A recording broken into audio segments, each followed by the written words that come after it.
Baik, membasuh luka dengan cinta, ya. Baik. Jadi kita nih di dalam tubuh kita nih ada namanya otak, ya. Inilah gambar otak yang di dalam tempurung, ya, batok, kelapa atau kepala.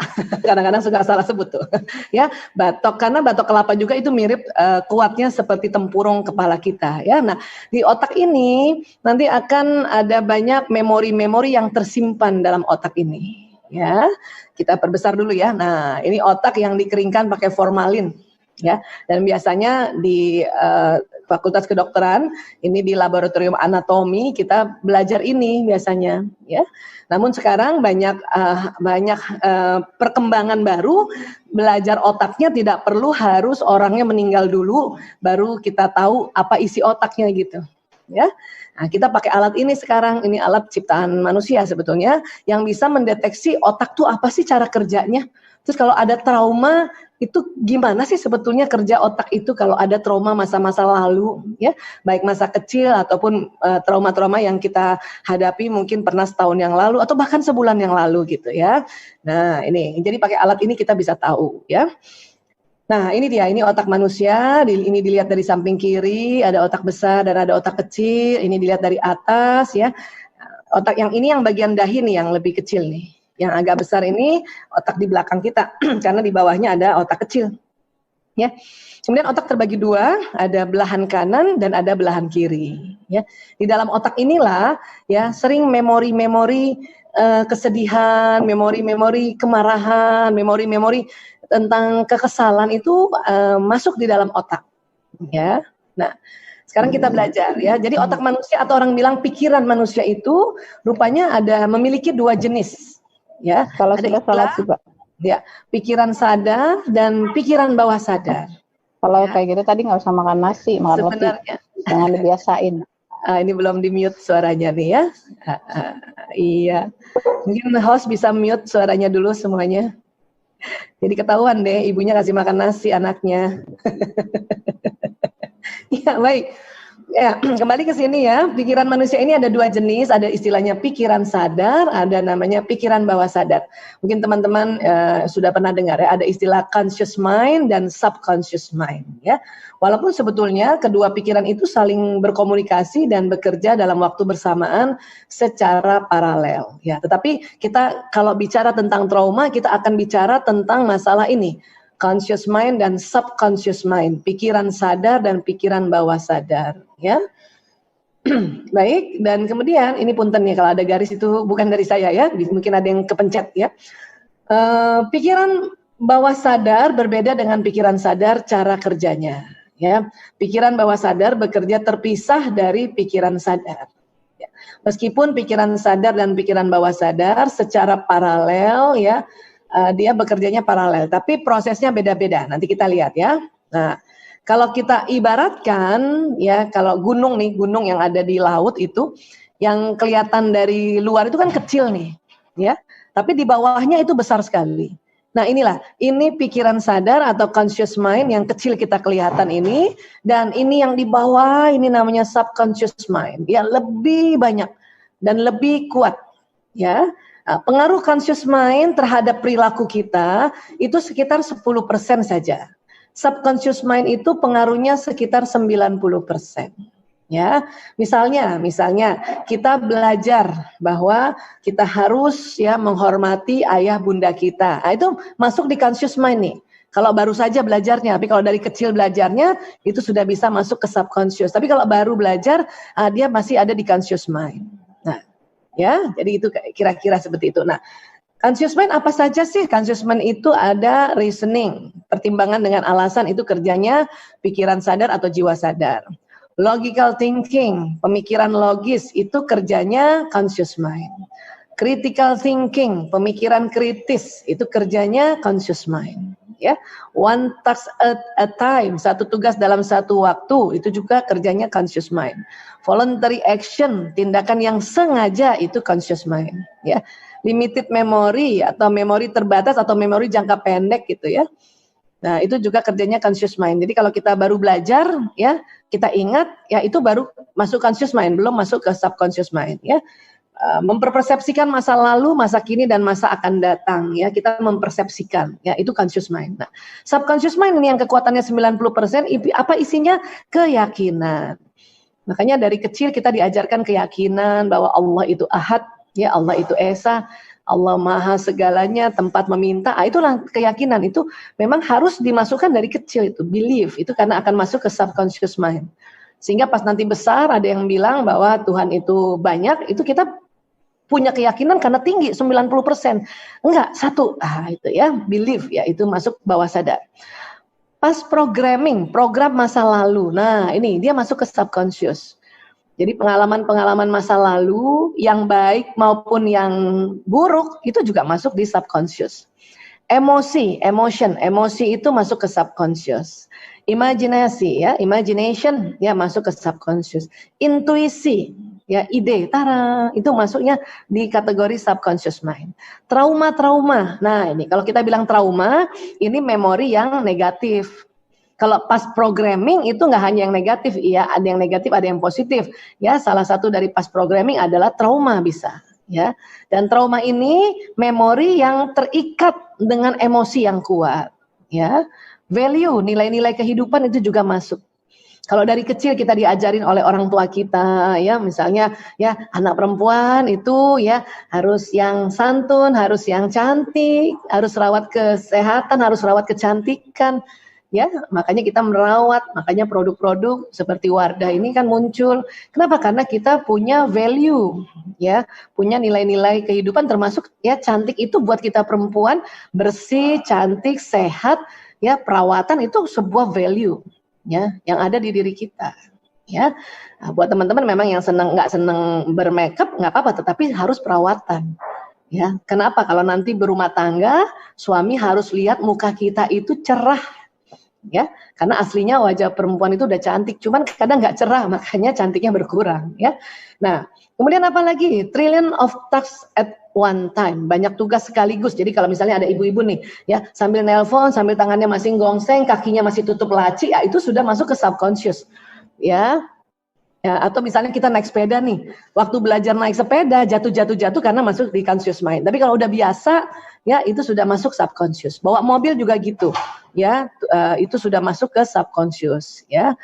Dan tindakan yang nggak sengaja kita tiba-tiba ngerem itu masuk ke subconscious gitu, ngerem atau tiba-tiba ada sesuatu di dekat kita mau jatuh itu kita nggak sengaja itu masuk ke subconscious mind, ya. Dan long term memori jangka panjang, ya. Nah, ini semua masuk ke subconscious mind, makanya mengapa trauma ini ya mengganggu kita untuk kita maju kalau kita nggak benerin, ya.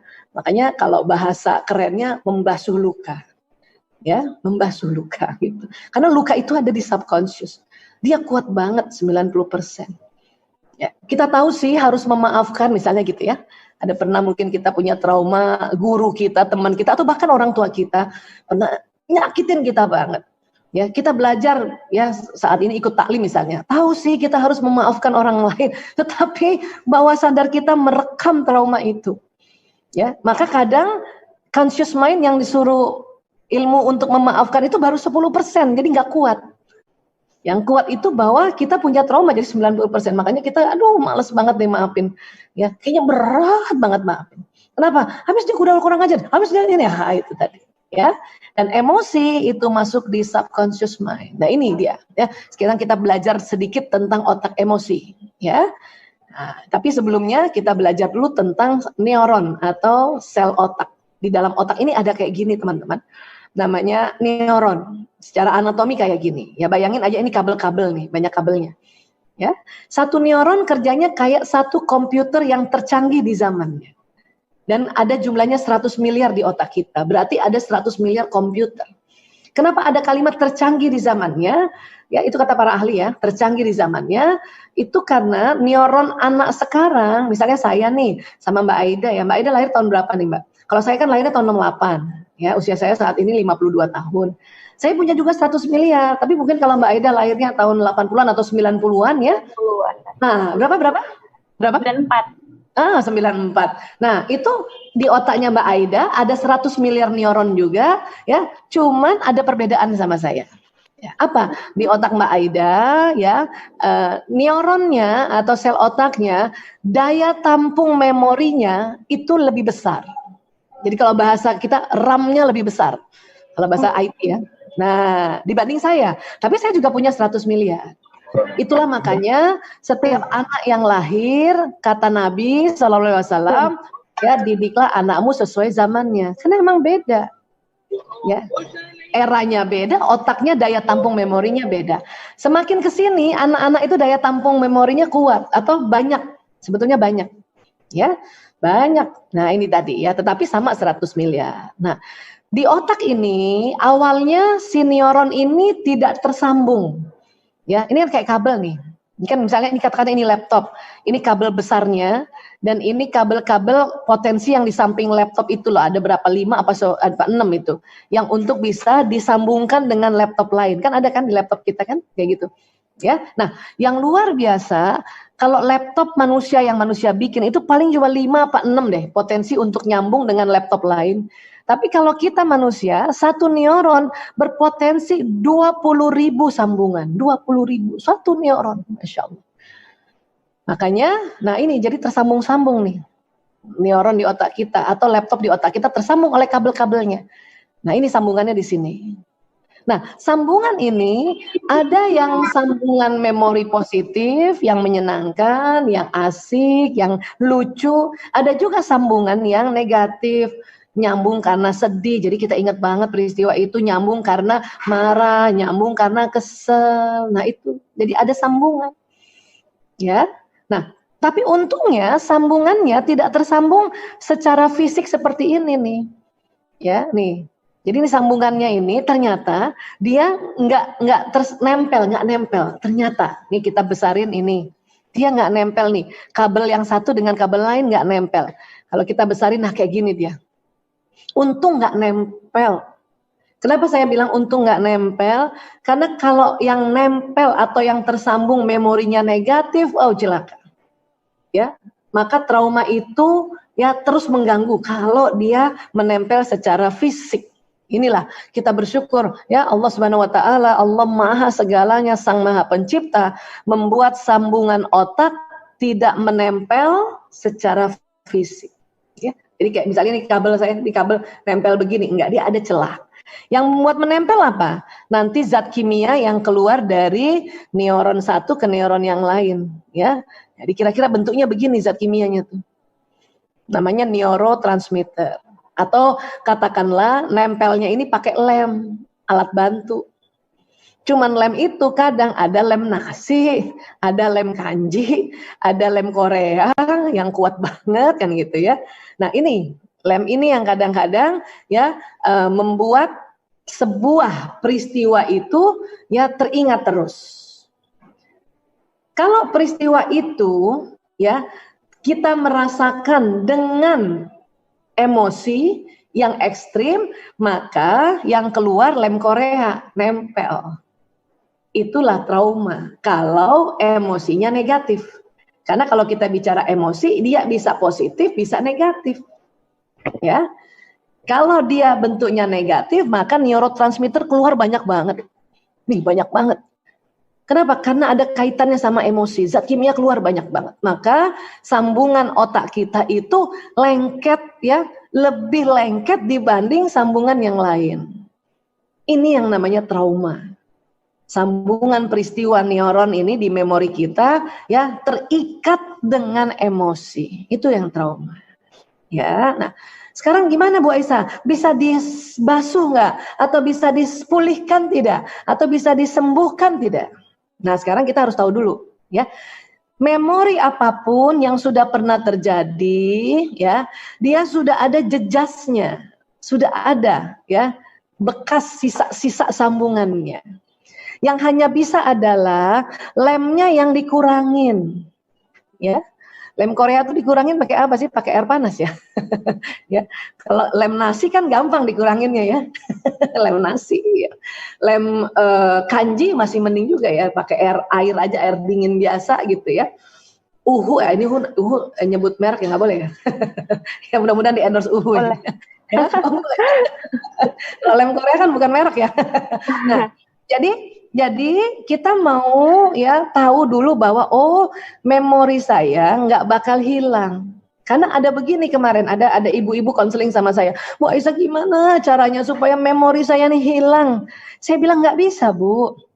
Karena dia punya memori, dia tahu suaminya selingkuh. Dia kepengen memorinya hilang. Kenapa? Supaya dia bisa menyayangi kembali suaminya. Karena suaminya udah bertobat gitu ya. Saya bilang nggak bisa Bu. Masa saya nggak bisa hilang? Kalau ibu mau dihilangin, berarti ibu juga nanti hilang memori tentang nama ibu sendiri, ibu nggak tahu. Nama anak ibu nggak tahu. Nama suami ibu nggak tahu. Bahkan kalau lihat suami, ibu nggak tahu kalau itu suami ibu. Mau begitu? Ya nggak bisa dong Bu Aisyah. Nah begitu makanya. Dia nggak bisa hilang. Yang ada hanyalah kita kurangin dikit lemnya. Supaya apa? Supaya menjadi sebuah pembelajaran. Gitu.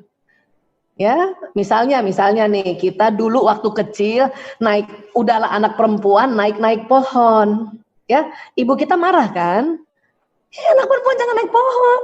Nah kalimat anak perempuan jangan naik pohon itu, ya neuron kita tersambung, pas turun ini ibu-ibu zaman dulu ya, dicubit pula. Nah sambungannya nambah tuh lem Korea yang tadinya lem kanji jadi lem Korea. Kita inget banget. Jadi trauma kita, ya. Jadi trauma kita, ya. Apa traumanya ada dua, trauma lihat ibu atau trauma lihat pohon itu. Kenapa? Karena kita, ya, merasakan sebuah peristiwa yang sangat dahsyat, zat kimianya keluar, gitu. Ya, nah, tetapi itu tadi kita bisa membasuhnya. Itu tadi istilahnya basuh pakai air hangat. Cuman bekasnya masih ada. Untuk apa bekas itu? Untuk kita belajar, oh iya ya, anak perempuan itu ya nggak usah naik-naik pohon, bahaya. Kenapa? Kalau jatuh kaki patah, itu bukan hanya anak perempuan, anak laki juga. Tetapi bahayanya buat perempuan apa? Punten, selaput darah robek. Ya, nah itu makanya kita langsung belajar, oh gitu. Cuman nggak usah trauma lagi, lihat ibu kita jadi nggak marah banget, nggak kesel banget, nggak benci banget. Ya, dan kita lihat pohon itu kita ketawa-ketawa aja nih ya. Waktu kecil gue pernah naik nih di sini nih. Emak gue marahin gue. Udah bisa ketawa gitu ceritanya. Nah, itu yang disebut membasuh luka dengan cinta. Ya, nah itu. Oke? Jadi otak kita nih banyak sambungannya. Ada sambungannya yang tebal, ada yang tipis-tipis. Kalau sambungan tebal ini biasanya peristiwa yang diulang-ulang. Ya, peristiwa ulang-ulang. Misalnya kita ya masak air atau maaf bikin mie instan. Itu neuron di otak kita yang senang bikin mie instan tuh, itu udah tebel tuh. Kenapa? Diulang-ulang cara bikinnya. Jadi tutup mata juga udah tahu harus ngapain. Itu namanya pintar. Ya. Nah, cuman neuron kita kan banyak. Satu neuron aja itu kayak satu komputer, ya bisa terkoneksi dengan 20.000 neuron. Nah, kalau 100 miliar tuh berapa? Bahkan kata para ahli, kalau umur kita sampai usia 100 tahun pun, ya otak kita belum tersambung semua, 100 tahun. 100 tahun. Mau teman-teman usianya 100 tahun? Mbak Aida mau usianya 100 tahun? Kalau nggak maunya berapa? Pasnya berapa maunya usia? Ya, artinya manusia punya potensi otak untuk tersambung. Ya, nah cara menyambungkannya nih yang ada sambungan tipis-tipis baru ini, yaitu satu mendengarkan hal yang baru, merasakan hal yang baru, melihat hal yang baru, ya. Nah itulah caranya kita belajar itu menyambungkan otak, apalagi pelajaran yang baru. Kalau pelajaran yang pernah udah kita dengar diulang-ulang itu jadi pintar. Tapi kalau kita belajar lagi hal yang baru, inilah yang disebut cerdas. Ya, nah, teman-teman kan mau yang cerdas kan, cerdas dan pintar, gitu.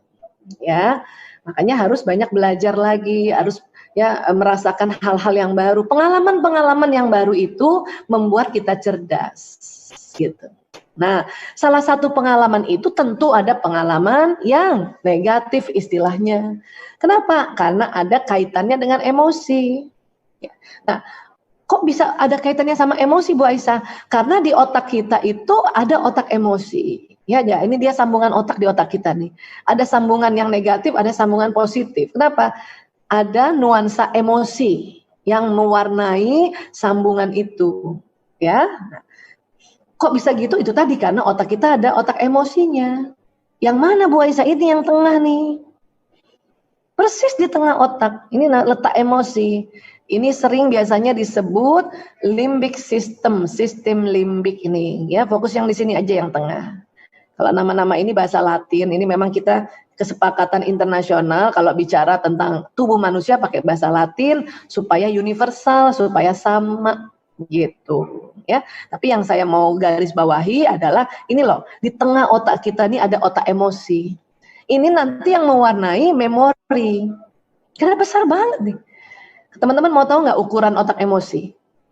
Sekepalan tangan masing-masing. Nah, nih saya sih emosi saya segini. Coba teman-teman lihat kepalan tangannya tuh. Nah itu otak emosi segini. Ya. Makanya waktu kita kecil kalau kita kesel sama teman, awas loh ya, gitu. Anak kecil juga gitu, awas loh ya gitu. Ya bukan karena mau nonyok, bukan karena ya otak emosinya, dia mau kasih tahu otak emosi saya segini. Itu bawah sadar namanya. Ya, tanpa kita sadari ya. Oke. Nah, sekarang kita lihat dari samping ya, nih.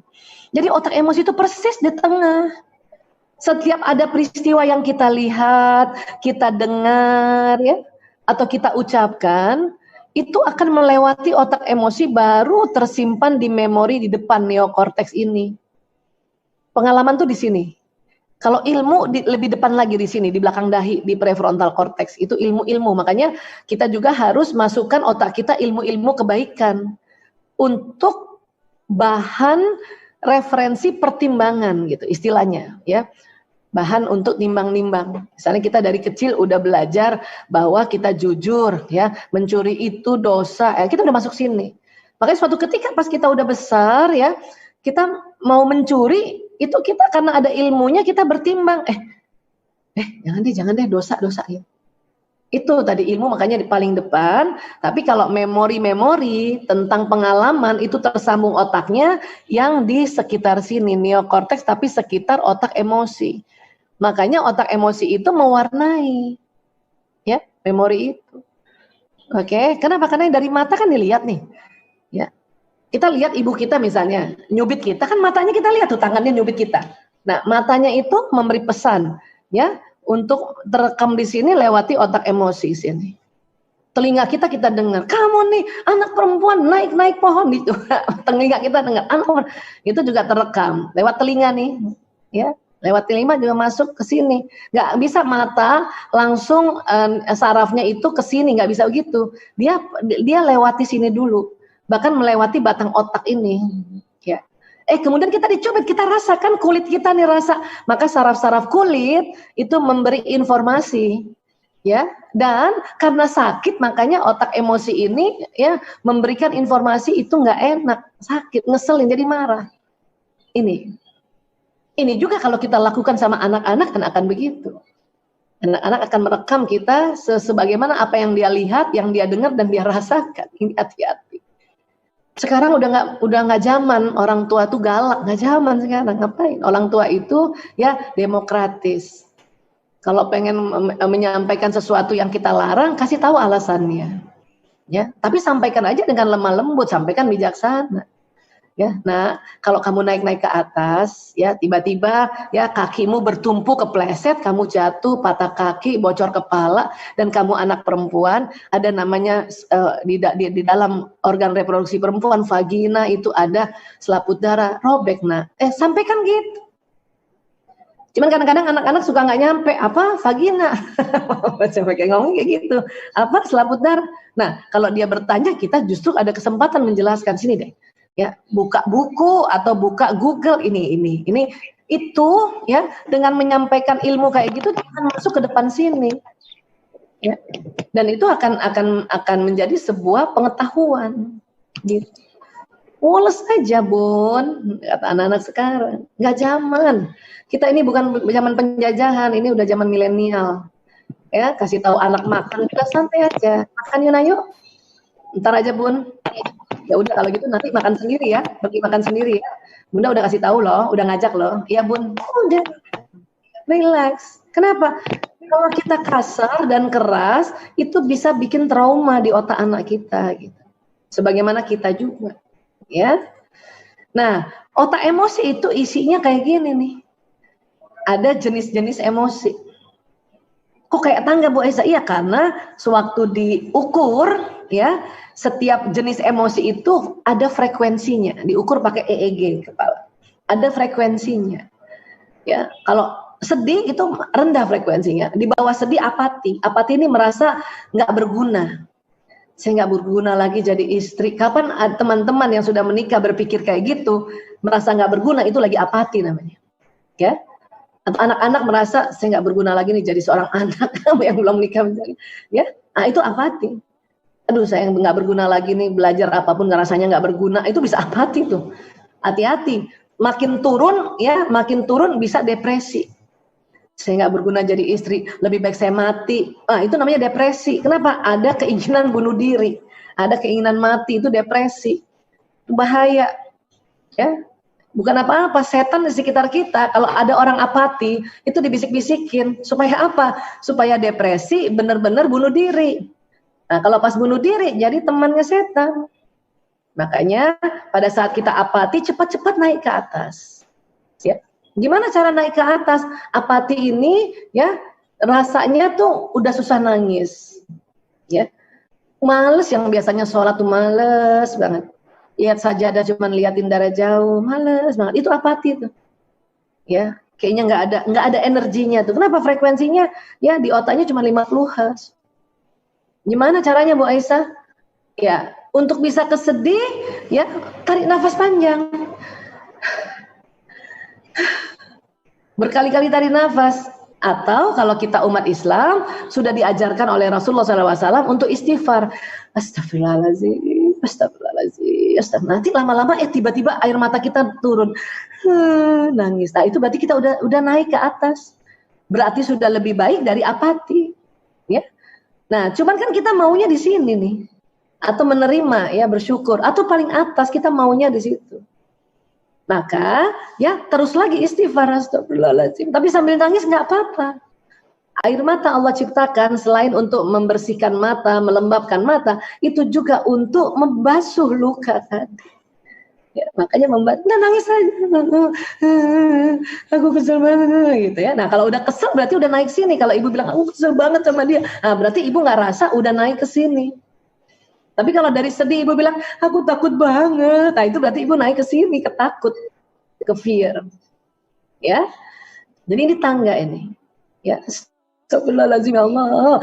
Nah berharap dengan istighfar berkali-kali, kita bisa naik ke atas. Paling nggak semangat, udah bisa ketawa, udah bisa senyum lah paling nggak. Ya. Nah, ada cara lain nggak? Sholat itu ya lagi sedih kita sholat, yang tumanina nggak usah buru-buru sholat. Ya habis sholat kan kita istighfar. Itu lama-lama kita udah masuk sampai damai. Tapi kalau sholatnya buru-buru mungkin cuma sampai ke sini doang, sampai marah doang. Makanya habis sholat jadi marah-marah. Kenapa? Buru-buru sih sholatnya. Ya kenapa sih habis sholat saya marah? Lah sholatnya nggak tumanina, buru-buru, terus nggak ditambah qobliyah ba'diyah, misalnya untuk sholat zuhur misalnya. Ya atau sholat isya. Nah itu mungkin baru sampai sini udah bagus naik, cuman belum lagi sampai yang damai. Ada lagi nggak Bu Aisyah untuk bisa naik ke atas? Ya baca Quran, ngaji. Cuman kalau sampai satu ayat ya mungkin dari sedih cuman satu ayat, cuman sampai kayaknya jadi takut. Aku habis ngaji kok jadi takut ya? Karena kurang. Coba baca lagi, ya baca lagi. Baca udah 5 ayat, naik ke sini buru-buru nafsu. Aduh, sampai mana nih airnya, ini jusnya belum selesai, itu mau buru-buru. Ya, terus saja ngaji terus, baca Quran terus dia akan naik terus sampai ada rasa damai. Ya, itu enak kayak satu ain atau 2 ain lah kita baca. Udah enak ya perasaan kita ya. Akan jadi naik lebih bagus lagi kalau kita juga baca artinya.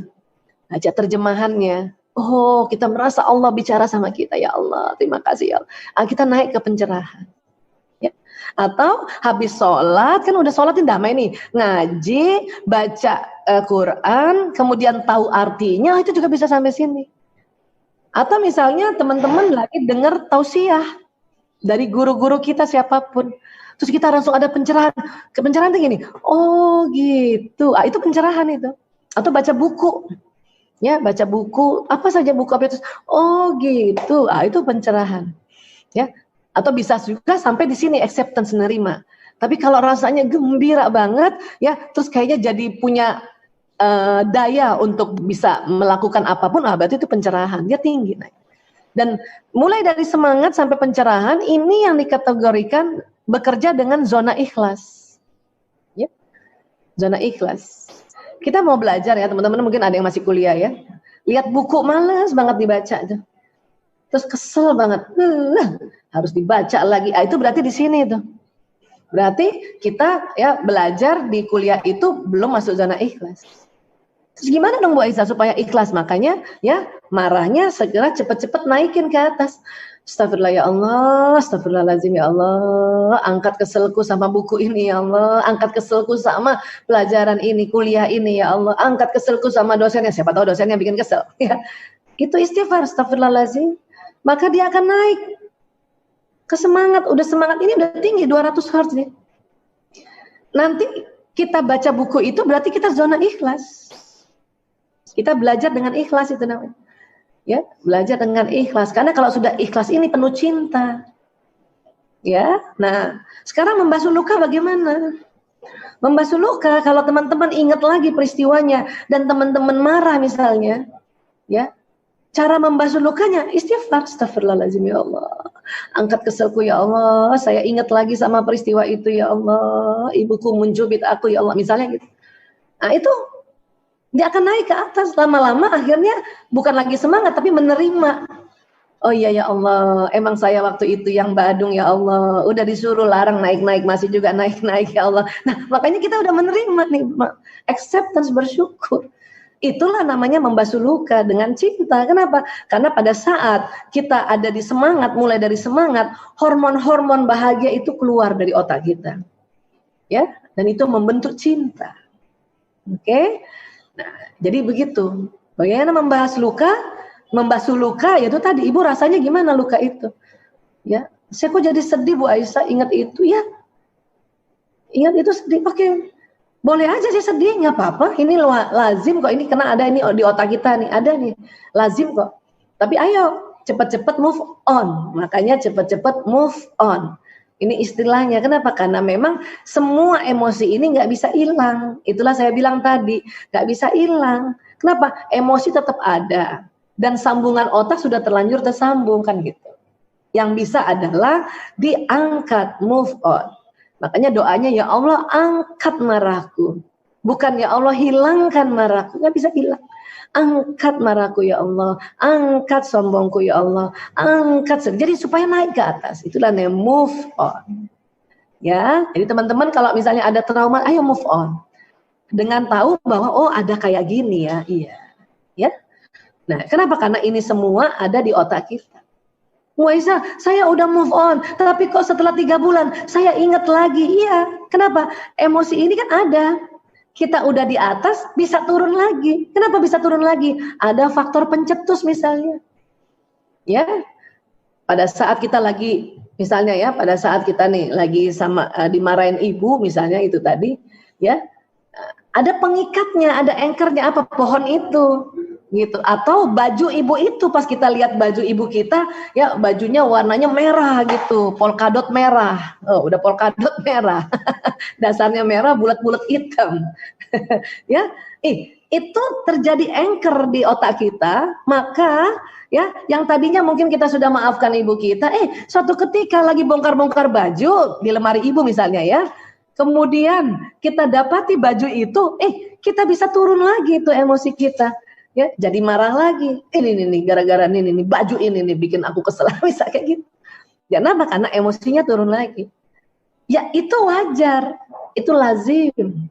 Ya, lazim. Tetapi ya kalau mau ikhlas lagi cepat-cepat naik ke atas. Ngapain sih Bu Aisyah kita capek-capek naik ke atas? Lah katanya mau ikhlas, ya. Dan yang 4 di atas ini namanya nafsu mutmainnah. Kita kan nggak tahu meninggalnya kapan. Dan kita berharap pas kita meninggal di nafsu mutmainnah. Sehingga malaikat maut menjemput, manggilnya enak, ya ayuhan nafsu mutmainnah, dipanggil suruh pulang gitu. Tapi kalau kita lagi marah, nggak cepet-cepet naik, tiba-tiba malaikat maut datang, nggak enak manggilnya, ya ayuhan nafsu ammarah, ya ayuhan nafsu lawwamah. Kalau kita lagi sedih banget terus datang. Walaupun kita lagi sakit, kalau kita lihat orang sakit di ICU ya, kita berharap untuk dia ya menerima sakitnya ini. Kenapa kita nggak tahu umur dia? Saya aja waktu masih kerja di rumah sakit, masih misalnya waktu koas di IGD atau koas di ICU, kita bantu untuk orang itu yang lagi sakit, kan sakit-sakit nih badannya sakit, ya tapi paling nggak emosinya naik untuk menerima. Kenapa? Itu kalau datang malaikat maut dia sudah dimutmainnah. Tapi kalaupun belum ajalnya, ya, kalau kita berada di atas, bikin kita tambah sehat, ya. Nah, caranya bagaimana? Ini tadi, Bismillahirrahmanirrahim. Ya ayyuhallazina amanu sta'inu bis-sabri was-shalah. Innallaha ma'as-sabirin. Hai orang-orang yang beriman, jadikanlah sabar dan sholat sebagai penolongmu. Sesungguhnya Allah bersama orang-orang yang sabar. Jadi tadi kita sudah belajar bahwa ya sabar dan sholat itu bisa naikin. Sabar itu apa Bu Aisyah? Kita diam aja, bukan. Sabar itu menahan untuk tidak kita keluarin kemarahan kita ke orang lain. Ya, sabar. Dan kita mencoba beristighfar, itulah juga upaya sabar. Ya. Dan tadi kita sudah tahu juga ternyata kalau kita kesel, marah, pokoknya pergi sholat aja. Pergi sholat aja, lama-lama karena sholatnya tumakninah dan di dalam sholat kita sudah ucapkan kalimat-kalimat ya permohonan ampun juga, maka habis sholat kita level emosinya naik. Dan yang paling menyenangkan Allah bersama orang-orang yang sabar, orang-orang yang mau berikhtiar untuk naikkan level itu gitu. Kan enak kalau Allah dekat kita atau bersama kita, bukan lagi dekat, bersama. Ya, Masya Allah. Ya. Nah caranya itu tadi. Ada orang secara umum ya, atau misalnya agama lain yang nggak belajar istighfar, ya tarik nafas. Kita juga kadang-kadang kalau lagi kesel tarik nafas ya, aduh, yang gitu ya. Nah hanya karena kita sudah diajarkan untuk beristighfar, maka beristighfarlah. Ya, jadi solusi pada setiap masalah ada di sabar dan istighfar. Perbanyak istighfar. Rasulullah SAW bersabda, siapa saja rutin membaca istighfar, maka Allah akan memberikan solusi atas setiap kesulitannya, penyelesaian bagi setiap permasalahannya, dan dia akan memberinya rezeki dari jalan tak terduga. Kalau misalnya kita punya trauma, ya apapun trauma itu kita anggap menjadi sebuah kesulitan, kita diminta untuk rutin baca istighfar, rutin. Sudah rutin diperbanyak lagi, ya. Kalau kita anggap trauma itu jadi masalah, ya setiap misalnya seseorang nih pernah sakit hati atau pernah disakit hatiin oleh seorang laki-laki dan kemudian dia nggak berani lagi untuk ya berkenalan sama bertaaruf dengan laki-laki lain untuk dia menikah. Kenapa? Karena pernah punya trauma. Nah kita kalau itu kita anggap jadi masalah, makanya disuruh Rasulullah SAW untuk rutin membaca istighfar. Atau misalnya ada ibu-ibu yang pernah dengan suaminya trauma gitu ya, suaminya pernah berselingkuh kah, atau pakai narkoba atau apapun, kan itu kita anggap masalah kan, ya. Nah itu serupa ya, rutin membaca istighfar. Kenapa? Dijanjikan Allah memberikan penyelesaian bagi setiap permasalahan. Kok gampang Bu Aisyah? Iya memang, hidup di dunia ini gampang asal kita patuh pada peraturannya. Peraturan dari kan Allah kasih peraturan itu ad-dinul Islam, kasih tahu nih. Istighfar aja bisa 3 keutamaannya dan dia akan memberinya rezeki dari jalan tak terduga. Masya Allah. Sekarang ini kan buat kita nih yang sudah berumah tangga kah, atau misalnya teman adik-adik yang sedang kuliah kah, atau sudah kerja, kan ini permasalahan ekonomi kan sedang kacau kan. Suruh kuliah harus bayar kuliah. Kampusnya nggak mau nurunin uang kuliahnya. Tidak ada relaksasi ya pembayaran uang kuliah. Gimana nih? Nggak usah mikir pinjam uang siapa ya, minta sama siapa ya. Itu biasanya sering kecewa tuh. Kenapa? Pas kita mau pinjam uang, orang itu juga nggak punya uang. Makanya disuruh istighfar dulu. Astagfirullahaladzim, ya Allah, astagfirullah. Dan harus yakin Allah akan memberi rezeki dari jalan tak terduga. Setiap orang pintu rezekinya 99. Ya. Gaji itu baru satu pintu, masih ada 98. Ya. Oke, jadi istighfar aja dulu, astagfirullahaladzim. Itu 3 keutamaannya, ya, memberikan solusi atas setiap kesulitan, penyelesaian bagi setiap permasalahan, dan memberinya rezeki dari jalan tak terduga. Istighfar aja dulu, astagfirullahaladzim, astagfirullahaladzim, astagfirullahaladzim. Ya, nah, ini kan asik nih. Ini membasuh lukanya dengan cara begini asik banget. Ya. Kalau memang dia sangat berat kasusnya ini, ya itu lagi pergilah sholat, ya baca Quran lagi. Banyak beberapa petunjuk yang mengatakan kalau kita ada masalah, ya ada Quran, kita coba Bismillah ya Allah berikan petunjuk ya Allah. Ya kita langsung pegang aja terus kita buka gitu. Ya, ada juga cara-cara begitu. Itulah cara-cara membasuh luka ini supaya apa? Emosinya naik ke atas sehingga menerima bahwa oh iya. Dan kalau emosi sudah ke atas, ya kita insya Allah jadi sehat. Ya. Tadi saya bilang, kalaupun belum saatnya meninggal, kan kita tadi berharap meninggalnya di mutmainnah. Kalau belum saatnya meninggal, masih tetap sakit, tetapi jauh jadi lebih sehat. Ya, nah sekarang, yang penting waktu kita ucapkan astagfirullahaladzim, itu tolong dilafazkan secara berbisik, astagfirullahaladzim. Ya, bukan hanya dibatinkan, walaupun dibatinkan juga jalan, astagfirullahaladzim. Ini kan apa yang diucapkan jalan di badan kan. Kenapa? Karena sistem saraf ini kayak kabel listrik. Ya, dia akan ucapan yang kita ucapkan jalan di badan kita. Ya, astagfirullahaladzim, aku mohon ampun pada Allah yang maha tinggi, maha azim. Ya, itu jalan di badan kita. Dan jalan juga di otak kita. Sehingga tadi ya otak emosi yang tadinya turun levelnya dia bisa jadi naik. Ya, bisa jadi naik. Memori-memori itu lemnya mulai agak dikurangin. Sehingga kita ingat aja sih, tapi nggak kesel banget, udah nggak kesel banget. Nah, itu. Nah, namun kalau dilafazkan sedikit secara berbisik seperti gini, astagfirullahaladzim, ya Allah, la ilaha illallah. Misalnya gitu ya. Itu ya ada keutamaan lagi apa? Pada saat kita mengucapkan itu keluar karbon dioksida dari mulut. Astagfirullahaladzim. Nah, karbon dioksida itu selain membawa ya, itu karbon dioksida ada sisa dari metabolisme oksigen, itu emosi-emosi itu pun keluar. Energinya, tapi emosinya masih ada. Energinya keluar. Astagfirullahaladzim. Astagfirullahaladzim. La haula wala quwata illa billahil aliyul azim. Itu keluar. Nah, pada saat karbon dioksida keluar dari mulut, hidung tarik oksigen. Coba teman-teman istighfar, coba. Astagfirullahaladzim. Terus perhatikan hidung setelah istighfar. Astagfirullahaladzim. Nah, hidung akan tarik oksigen tuh.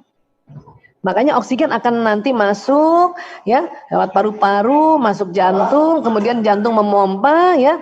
Itu tadi. Ya, jantung memompa pembuluh darah yang membawa oksigen banyak itu. Jadi di otak kita ya aliran darahnya enak, di badan juga tuh karena kita biasanya kalau badan ada pegel itu berarti kurang oksigen. Ya, kurang oksigen dan mungkin posisi. Posisi juga karena dia menekan, makanya menekan badan, makanya kurang oksigen. Maka istighfar, astagfirullahaladzim, la ilaha illallah. Ya. Bu Aisyah, gimana sih kalau nggak tarik nafas aja? Narik nafas kan juga narik oksigen. Iya, bisa. Cuman oksigen yang ditarik sedikit. Ya, dibanding kalau kita istighfar duluan. Bu Aisyah kan nafas biasa juga narik oksigen. Iya. Itu lebih sedikit lagi. Nafas biasa nih, tarik, lepas ya. Itu oksigen yang ditarik 1 liter. Kalau kita tarik nafas, yang ditarik 3 liter. Tapi kalau kita habis istighfar, astagfirullahaladzim. Nah, hidung narik oksigen lebih banyak, sekitar 5 liter. Makanya jauh lebih banyak. Sama satu lagi, kalau tarik nafas biasa, ya, tidak ada kalimat istighfar yang jalan di badan. Orang cuma tarik nafas biasa, narik oksigen doang. Tapi kalau istighfar, astagfirullahaladzim. Selain mengeluarkan karbon dioksida, kemudian hidung tarik oksigen, kalimat astagfirullahaladzim, jalan di badan, astagfirullahaladzim. Jalan. Aku mohon ampun pada Allah yang maha azim. Jalan di badan. Ya, nah, itu hebatnya apa yang sudah diajarkan nih lewat ad-dinul Islam nih, Masya Allah. Ya, nah itu tadi. Nah, ini dia surat Al-Baqarah 177 ya. Bismillahirrahmanirrahim. Was-sabirina fil ba'sa'i wad-dharra'i wa hinal ba'si. Ya. Ulaikal ladzina shadaqu. Ya. Wa ulaika humul muttaqun ya. Dan orang-orang yang sabar dalam kesempitan, penderitaan dan dalam peperangan, maka itulah orang-orang yang benar imannya dan mereka itulah orang-orang yang bertakwa. Karena banyak anak-anak gini, lo nih jangan sabar-sabar doang gitu ya, lo nih sabar melulu gitu ya. Justru yang sabar itu ya yang benar, tapi bukan diam. Kalau diam itu salah, itu tadi astagfirullahaladzim. Astagfirullahaladzim. Itu kita pergi sholat atau kita pergi ngaji, itulah orang yang benar imannya dan itu orang yang bertakwa. Jadi istri jangan terlalu sabar loh, kan ada yang begitu ya. Ya, jadi istri jangan terlalu sabar, jangan malu diinjak-injak suami. Itu orang lain bilangin kita kayak gitu. Tapi ketahuilah bahwa kalau kita bisa sabar ya dengan cara tadi kita naikkan level emosi, kita istighfar, lafaz-lafaz zikrullah kita ucapkan, itulah orang-orang yang benar imannya. Ulaikal ladzina shadaqu. Wa ulaika humul muttaqun ya, orang-orang yang bertakwa. Oh, udah tenang aja. Teman kita juga nggak usah bilang sama dia, ini gue yang bener, begini yang bener, nggak usah gitu. Senyum aja, ya doain aja ya, terima kasih. Gitu. Nggak usah juga ngotot dengan surat Al-Baqarah 177 ini kita bilang sama dia, ini yang bener. Ya tenang, ini untuk kita. Ya, jadi kita bisa naik ke atas. Ya, astagfirullahaladzim. Kalau kita nggak istighfar, kita cuman berhenti. Kita kesel sama orang, terus kita nggak istighfar, berarti kita di sini, ya stagnasi di sini. Itu juga ya tidak menguntungkan. Yang diminta itu bersabar, yaitu kita naikkan ke atas. Astagfirullahaladzim, astagfirullahaladzim. Kan gitu, ya. Baik, nah ini sabar itu ada batasnya. Orang-orang yang bilang gitu, itu keliru. Sabar pahalanya yang tanpa batas. Ya, innama yuwaffas sabiruna ajrahum bighairi hisab. Sesungguhnya hanya orang-orang yang bersabarlah yang dicukupkan pahala mereka tanpa batas. Makin dicukupin tapi tanpa batas. Jadi bersabar itu pahalanya tanpa batas. Sabar itu ada batasnya, enggak bisa. Sabar itu pahalanya tanpa batas. Tetapi kalau kita sedih, kita kesel, kita marah, itu wajar. Ya, tapi tolong please cepat-cepat move on. Nah, itu. Ya, mungkin teman-teman adik-adik yang muda kan sering tuh ada istilah it's okay not to be okay katanya. Nggak apa-apa kalau nggak apa-apa juga kan gitu. Nggak apa-apa kalau lagi sedih, nggak apa-apa kalau kita lagi kecewa, nggak apa-apa. Cuman yang diminta oleh kita, agama kita adalah cepat-cepat naik ke atas. Ya. Kita sabar itu istilahnya. Oke? Dan ya kata Profesor David Hawkins, getaran magnet energi di bawah 200 Hz, di bawah 200 itu tadi itu ya sombong, marah, buru-buru, takut, sedih, apati, itu menyebabkan seseorang mudah terserang penyakit. Ya. Jika frekuensi energi seseorang di atas 200 ya semangat ya, kemudian bersyukur atau acceptance, damai, bahkan pencerahan, maka dia senantiasa sehat. Gitu. Bahkan kata Profesor David Hawkins, ya di dunia ini dia telah melihat orang yang mempunyai frekuensi positif 700 Hz sampai 1000 Hz. Maka kekebalan tubuh dan vitalitasnya sangat tinggi. Itulah makanya tadi saya bilang sama orang-orang yang sakit, ayo Bu istighfar Bu, supaya naik level emosinya. Kalau dia ajalnya dipanggil ya ayyuhan nafsu mutmainnah, tapi kalau pas dia bukan ajalnya kan dia bisa sehat. Kenapa? Kekebalan tubuhnya naik. Ya.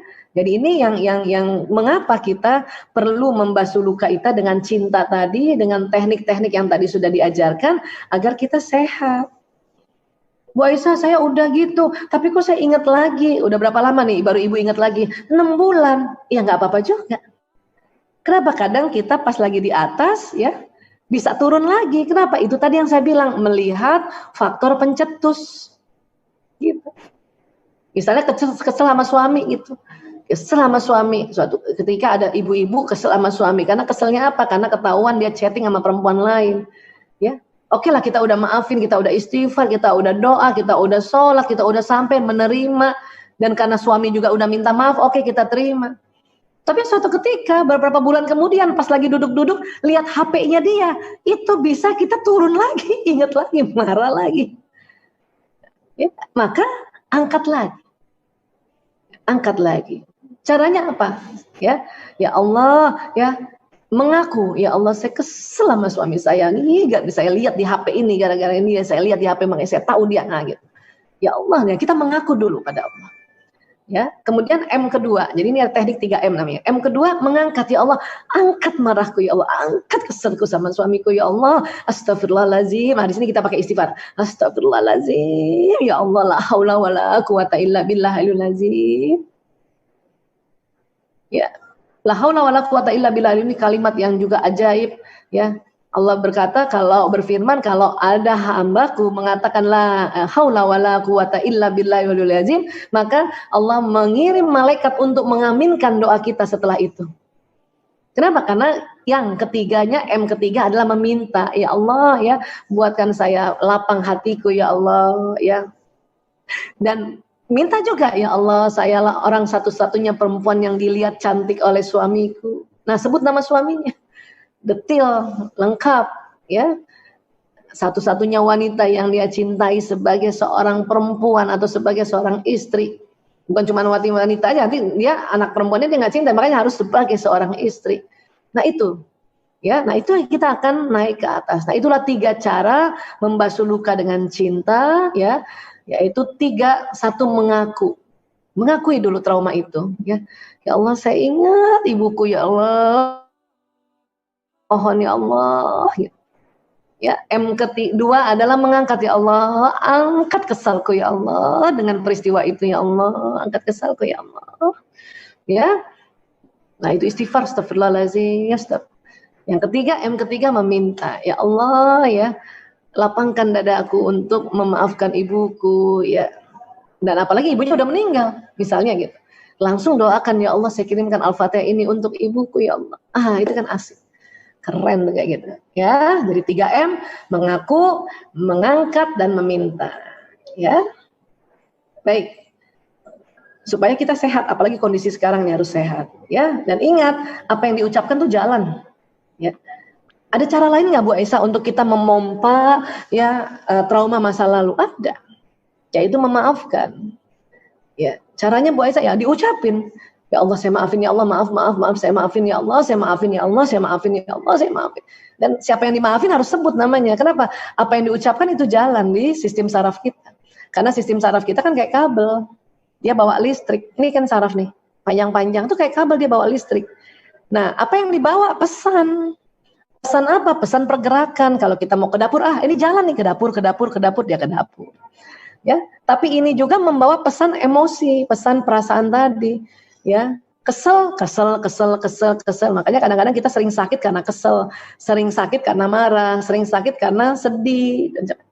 Apalagi kalau misalnya memang sudah ada penyakit bawaannya, udah hipertensi, memang pembuluh darahnya udah udah kaku. Tapi kalau dia marah tambah kaku nanti kan gitu, ya. Nah, ini juga membawa pesan apa yang diucapkan. Semangat ya Allah, semangat. Ini jalan semangat. Bahkan menurut ya Bapak Agus Mustafa, ya Kiai Haji Insinyur Haji Agus Mustafa, ya dia itu bersama Universitas Airlangga meneliti tentang bawah sadar, tentang tubuh manusia, ya. Dikatakan bahwa tubuh manusia senang banget kalau ada ya ucapan Allah, ya Allah, ya Allah, atau ada ucapan kalimat yang ada Allahnya. Makanya astagfirullahalazim, la ilaha illallah, la haula wala quwata illa billah. Karena dia jalan di sini sistem saraf. Dia jalan. Ya, dia jalan. Dan apa yang dilihat juga jalan. Makanya harus kita lihat yang baik-baik, ya. Baca hal yang baik-baik, ya. Kalau ada faktor pencetus yang kita lihat bikin kesel, ya singkirin faktor pencetus itu. Ya, misalnya ada baju ibu kita yang ingat, kalau kita ingat itu dia ingat nyupit saya, kasih aja ke orang itu. Supaya mata kita nggak nginget. Kenapa? Mata ini juga mencetus, membawa pesan ke badan. Telinga juga gitu. Ya. Nah, dan dia jalan di badan sangat cepat. Kenapa? Kecepatannya itu tadi. Ya. Neuron sensorik 240 km. Kalau itu dari sensorik. Kalau dari motorik yang 320. Cepet banget. Oke. Nah, itu dia akan membawa pesan. Itu tadi. Bu Aisyah, kenapa sih orang bilang merasa saya luka, tapi kita pegangnya di dada ya, bukan saya luka gitu ya, padahal memori katanya di atas. Iya, ya, yang dipegang itu di dada itu karena yang kita pegang jantung, ya. Aduh, nggak enak perasaan aku tuh. Padahal sebetulnya yang rumahnya tuh di kepala, rumah emosi. Tapi nggak ada gaya kita. Ya Allah, nggak enak perasaan aku, nggak ada gaya kita gitu. Tapi kalau sakit kepala baru. Itu kalau sakit kepala biasanya pembuluh darah. Tapi nggak enak perasaan aku luka banget. Kalau inget lagi ya. Tapi dada kita yang kita pegang. Kenapa? Itu yang dipegang jantung. Nah, dari otak ke jantung itu ada jalur sistem saraf khusus, namanya poros otak jantung. Jadi kalau kita kesel, jantung nanti dia jalan ke badan lewati jantung. Jantung ini akan memberikan rasa ya 5.000 kali ya, banyak banget ya. Kesel dia jalan, dia jalan di badan, ya. Jadi ya jantung ini yang disebut kolbu ini ya punya kekuatan juga jantung ini. Apa? Dia merekam peristiwa. Kenapa? Karena di jantung juga ada sel otak. Ya, tetapi ya rumah emosi ada di otak kita dan memori trauma ada di otak kita. Tapi memang yang terasa adalah di jantung. Kenapa? Karena dari atas turunnya ke jantung dulu baru ke seluruh badan. Ya. Iya, ini saya kasih ilustrasi, saya kasih lihat ini dulu ya, boleh ya. Ini kerja otak kita untuk menyampaikan pesan di badan kita. Ini tadi otak terbagi dari dua ya, otak besar, otak kecil, kemudian terbagi dua, belahan kanan dan belahan kiri. Ya, nah otak kanan tuh otak kreatif, otak kiri yang otak analisa. Nah ini kita lihat nih di dalamnya, ya ada otak batang otak, ada otak emosi dan ada otak tentang ilmu kita gitu. Ya, nah batang otak nih yang ini nih, ya. Kemudian apalagi, nah ini yang otak emosi kan dia besar banget kan, di inti otak lagi, dia di inti otak, ya. Otak emosi ini inilah yang nanti mewarnai setiap memori perasaan kita. Nah memori tersimpan di sini. Nah, dari otak jalan sistem saraf kayak kabel listrik. Semua perintah yang dari otak jalan di badan, ya lewat sistem saraf. Termasuk apa yang kita dengar. Makanya tolong kita sama anak ngomong yang baik-baik. Kenapa? Karena akan mempengaruhi. Mata juga gitu. Ya, makanya anak kalau kita mau kasih contoh sama anak supaya anak lihat dari mata kita, oh ibunya begini gitu. Ya, dan itu pengaruhnya terekam juga di otak. Ya. Dan apa yang diucapkan, makanya harus ya Allah, ya Allah, ya Allah, astagfirullahalazim, astagfirullahalazim. Ya, la haula wala quwata illa billah. Ya, oke? Nah, itu. Ya. Dan bisa nggak supaya trauma itu nggak balik lagi? Nah, itu kita caranya. Ya. Kenapa? Karena itu tadi pesannya kan jalan di sistem saraf nih, ya sistem saraf nih badan kita. Kalau memorinya itu ya tanpa terasa, memori negatifnya suka turun ke bawah, ya. Ibu misalnya trauma gara-gara ya misalnya pernah diputuskan oleh seorang pria gitu waktu ta'aruf, udah mau ini tiba-tiba dia nggak mau. Nah memori itu kan ada di otak tuh. Kalau kita nggak obati, atau kalau kita nggak rilis, memori itu turun ke badan, ya, ditolak laki-laki, ditolak pria, ya, dia turun ke badan. Nah, badan udah nggak enak tuh perasaannya. Kadang-kadang kita nggak suruh turun, dia turun sendiri, ya. Nah, apa yang bahaya? Yang bahayanya adalah, ya, nah ini. Badan manusia itu bukan hanya ada badan kasarnya ini saja atau badan selulernya. Badan manusia itu ada sinyalnya. Sinyal ini membawa pesan apa yang dirasakan dan apa yang dipikirkan. Jadi, dan sinyal ini bisa membroadcast pesan itu ke alam semesta. Dan sinyal ini bisa menarik peristiwa. Jadi kalau kita nggak cepat-cepat trauma itu kita basuh, ya, dengan sesuatu yang membuat kita cinta atau sesuatu dengan kesabaran itu, ya, maka misalnya tadi trauma adalah ditolak laki-laki dan maka pesan itu nanti setelah jalan di badan terdorong oleh sinyal ini ke alam semesta, maka yang akan ditarik seperti itu lagi, ditolak lagi. Maka yang pertemuan berikutnya, kok ditolak lagi. Ta'aruf berikutnya, kok ditolak lagi gitu. Atau udah mau jadi, kok dilepaskan lagi. Kenapa? Karena kita masih menyimpan memori yang penuh emosi itu, dan tanpa sadar dia jalan di badan dan terbroadcast oleh sinyal ini menarik peristiwa yang sama seperti itu. Makanya cepat-cepat dibasuh luka itu. Astagfirullah. Ya.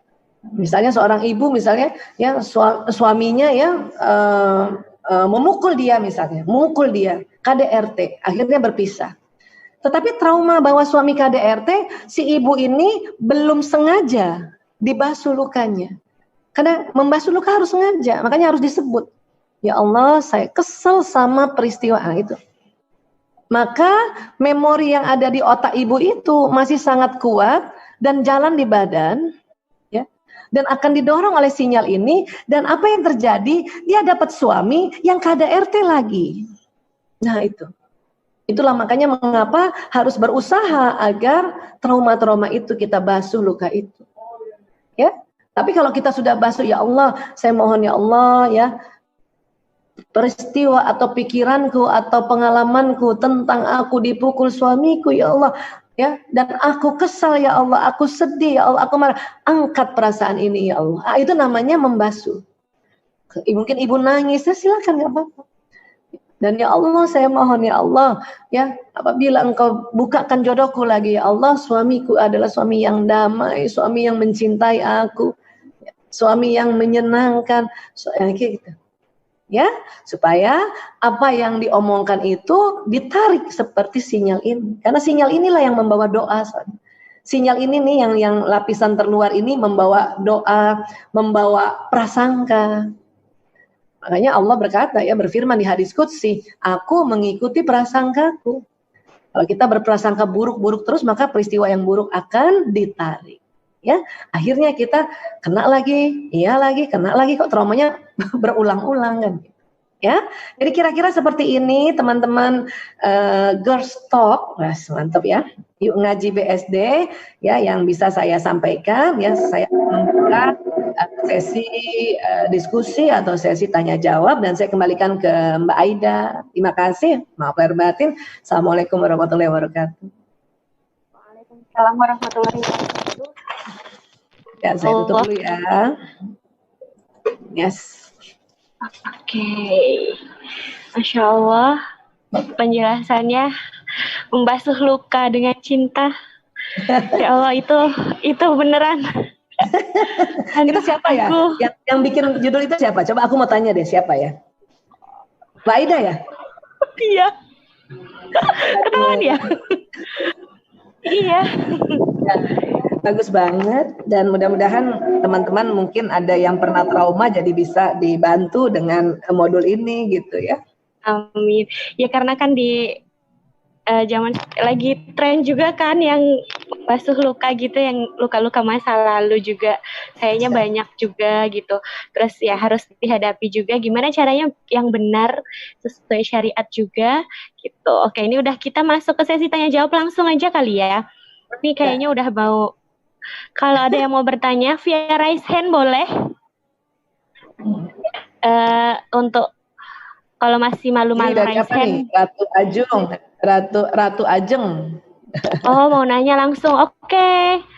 Boleh Kak Ratu Ajeng Ayu Sri. Wah. Iya, boleh Kak Ratu Ajeng. Halo Kak. Iya, halo, assalamualaikum. Waalaikumsalam warahmatullahi wabarakatuh. Ini mau nanya. Mbak Ratu mana nih wajahnya nih? Aduh, saya malu. Jadi nggak muncul nih. Ya, oke, nggak apa-apa. Ini saya mau nanya, gimana kalau misalnya saya pernah kecewa sama orang gitu. Terus sekarang orangnya lagi berusaha buat saya percaya lagi. Cuma saya selalu keinget-inget gitu loh. Selalu keinget-inget kesalahannya gitu. Sampai saya tuh kayak apa ya? Kayak nggak bisa percaya gitu. Sebenarnya saya udah memaafkan, cuman nggak bisa melupakan. Iya benar. Terus ketika kita bareng-bareng lagi, saya ngerasa dia nggak nyaman gara-gara saya nggak percaya gitu loh. Gitu ya. Mbak Ratu usia berapa ini sayang? Saya usia 22 tahun. Oh, Masya Allah ya, masih muda nih ya. Ya baik, gini. Ini tentu mungkin belum rumah tangga kan, belum kan? Ya, belum. Nah, bisa jadi ini mungkin sama calon barangkali ya, calonnya Mbak Ratu ya. Nah, tinggal gini Mbak, gini. Ini kalau masih calon ya, itu masih ada boleh pertimbangan loh. Kalau trauma atau peristiwa yang dia kerjakan itu sangat prinsip memukul misalnya, maaf ya, memukul misalnya, atau dia menikung misalnya, dia sudah berjanji untuk bersahabat atau dekat dengan Mbak Ratu, kemudian juga dia benar-benar juga melakukan itu, bukan hanya ngobrol-ngobrol biasa ya. Nah, itu dua. Atau misalnya ada hal-hal yang juga prinsip, mungkin dia berbohong yang sangat prinsip ya, berbohong yang sangat prinsip. Nah, itu sebetulnya kalau masih calon kan masih bisa dipertimbangkan ya. Dengan cara apa? Sholat istikharah. Istighfar rakaat.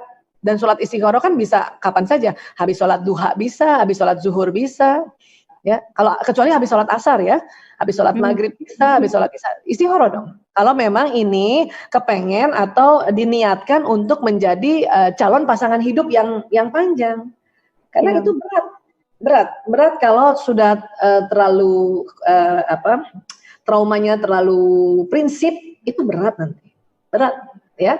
Nah, kalau sudah menikah, itu lain lagi juga. Kita walaupun menikah, misalnya ada suami yang berselingkuh misalnya, tetapi kemudian dia minta maaf lagi, kita berusaha untuk menerimanya, karena dia sudah minta maaf. Kecuali dia bilang, saya nggak mau minta maaf sama kamu, ya sudah, kita juga istikharah kalau kita sudah menikah. Iya. Orang yang suami yang udah nggak minta maaf dan suami nggak mau lagi sama kita, itu ngapain kita ya bersikukuh, orang dia udah nggak mau. Ini susah nih, kalau sudah yang laki-laki nggak mau nih susah kan. Nah, untuk itu makanya sayang Mbak Ratu ya, kalau pakai teknik yang tadi, ya pakai teknik tadi dulu, ya Allah ya, 3M tuh, mengaku ya Allah saya masih kesel sama ya, sebut nama orangnya yang lengkap, gara-gara dia, nah itu harus sebut kenapanya. Kenapa kita harus sebut? Supaya neuron memori di otak kita itu ya, itu yang mau kita obati. Kan tadi neuron banyak ya, 100 miliar ya, memori kan banyak juga kan, entah di sebelah mana. Makanya kita harus sebut, ya Allah saya kesel, saya masih nggak percaya sama orang ini, sebut namanya ya, karena dia, nah itu nanti memori kita tuh yang lagi nyala-nyala tuh, yang lagi ganggu kita ya, kita zoom ke dia. Kemudian kita, ya Allah angkat kesalku, ya Allah angkat gak percayaku, astagfirullahaladzim. Nah memori ini pas dia dengar istighfar, dia langsung diam. Dan memang gak bisa hilang. Karena kalau Mbak Ratu mau hilangkan memori ini, Mbak Ratu juga akan hilang semua ingatan yang lain. Na'udzubillah min dzalik kan. Ya, nah, tapi itu tadi, kalau ini masih calon, ayo sholat istikharah. Ya Allah akan kasih petunjuk. Kalau memang ini jodohku ya Rob, ya kasih petunjuk. Kalau ini bukan jodohku yang engkau ridhoi ya Rob, kasih petunjuk. Nah itu enaknya kalau masih calon. Kalau ibu-ibu yang lain, belum bisa begitu ya. Jangan langsung ganti suami Bu. Ya, iya. Oke, kira-kira gitu ya Mbak Ratu ya. Kuliah di mana sayang? Kuliah di Unusia, Umi. Oh di mana sih? Di Aceh ini? Ya? Enggak, saya di orang Banten tapi kerja di Jakarta. Oh gitu. Oh sudah kerja ini ya? Iya. Oh, alhamdulillah. Jadi gitu ya, Mbak Ratu ya. Coba pakai tadi 3M, mengakui, mengangkat, terus meminta. Apa maunya Mbak Ratu? Ya Allah, berikan lagi kepercayaanku padanya. Itu satu, memintanya, dan meminta yang kedua, ya Allah, dia benar-benar ya telah bertobat dari apa yang dia sudah lakukan. Nah, itu. Jadi dua mintanya, untuk kita dan untuk orang yang kita itu tadi ya, yang kita sedang masalahkan ini. 3M ya, mengaku, mengangkat, meminta. Oke? Insyaallah. Syukran Umi. Sayang. Doanya Umi. Amin insyaallah. Insyaallah lancar semua ya. Amin. Amin. Dok, ini ada private. Jadi kalau yang ini dia private tanyanya. Assalamualaikum, Dokter Aisyah. Jika ada orang yang sudah depresi, bahkan sampai kerasukan jin, bagaimana cara menguatkan orang tersebut supaya dia tidak kambuh lagi menjadi depresi, bahkan kerasukan jin? Dan apakah ada korelasi dengan depresi dan keimanan seseorang? Jazakillah khairan, dokter. Ya, baik. Depresi itu, karena dia kan di paling bawah, di bawahnya apati. Ya, itu berarti keimanannya lagi turun banget. Ya, jadi kalau misalnya kita saya share screen lagi boleh ya, supaya lebih mudah untuk kita jelaskan ya. Nah, jadi emosi kita ini ya, ini kita emang bisa naik turun. Nah, karena emosi itu ada di otak tengah, maka itu juga keimanan kita jadi naik turun.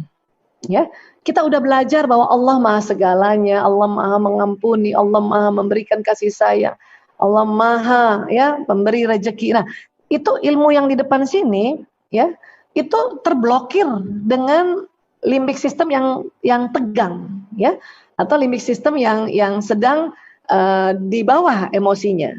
Apalagi depresi. Depresi itu sudah di sini depresi. Dan depresi itu emosi yang tidak lazim. Depresi itu yang sudah sangat rendah. Makanya keimanannya pun rendah. Kadang orang depresi ya, ciri-cirinya mirip orang kemasukan setan, ciri-cirinya. Ya, jadi berteriak-teriak atau ya karena orang depresi ini kan muncul jadi gangguan kejiwaan. Dia berteriak-teriak, kelihatan ada halusinasi, ada yang dia lihat, ada yang dia dengar gitu. Ya, dan dia yakin bahwa itu saya lihat ya, itu namanya waham. Nah, memang orang depresi ini karena dia sudah mulai gangguan emosi dan gangguan kejiwaan, muncul tanda-tanda seperti itu. Mungkin orang menganggapnya dia kemasukan setan. Saking dia kesel banget itu, ya. Nah, sekarang bagaimana supaya tidak kambuh lagi? Maka perlu belajar juga tentang level emosi ini, bahwa depresi itu sudah sangat di bawah. Jadi tolong kalau misalnya udah sedang kesel aja, udah marah aja, cepat-cepat istighfar, astagfirullahaladzim. Atau kalau dia perempuan, ayo ngobrol. Ya, kenapa? Karena salah satu cara perempuan itu untuk melepaskan perasaannya atau masalahnya itu ya, untuk dilepaskan atau diangkat masalahnya adalah dengan ngobrol.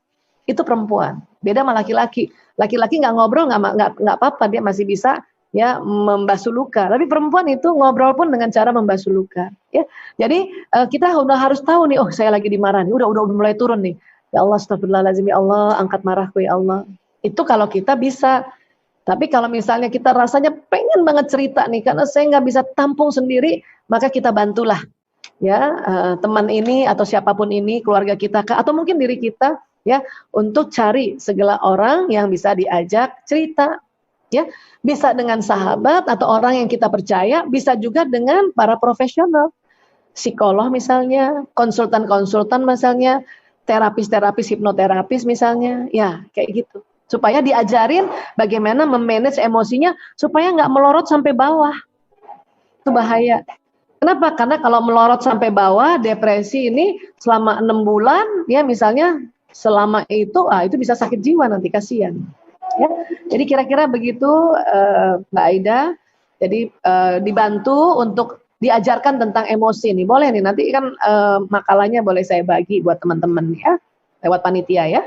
Nah ini, jadi supaya tahu kalau misalnya itu yang terjadi sama kita, karena kita kadang-kadang juga bisa sampai depresi itu sampai kayaknya keluar semua terus ya kelihatannya benar banget. Ya kelihatannya kayak orang masuk setan, yang masuk jin ya. Karena sebetulnya bisa jadi dia di otaknya yang terjadi halusinasi. Oke. Oke. Jadi ya itu tadi ya, bantu untuk ngobrol, bantu ajarkan istighfar yang seperti tadi untuk naik ke atas, atau bantu diarahkan ke tenaga profesional. Ya. Nih ada pertanyaan lagi, Dok. Ya, jadi baik. Agak panjang, aku bacain ya, Dok ya. Boleh, Assalamualaikum, Dokter. Ya.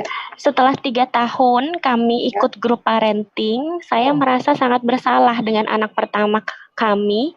Anak pertama kami usia 8 tahun, perempuan, karena punya adik berjarak dempet, usia 6 tahun dan 4 tahun sekarang. Adiknya laki perempuan nggak tahu ya?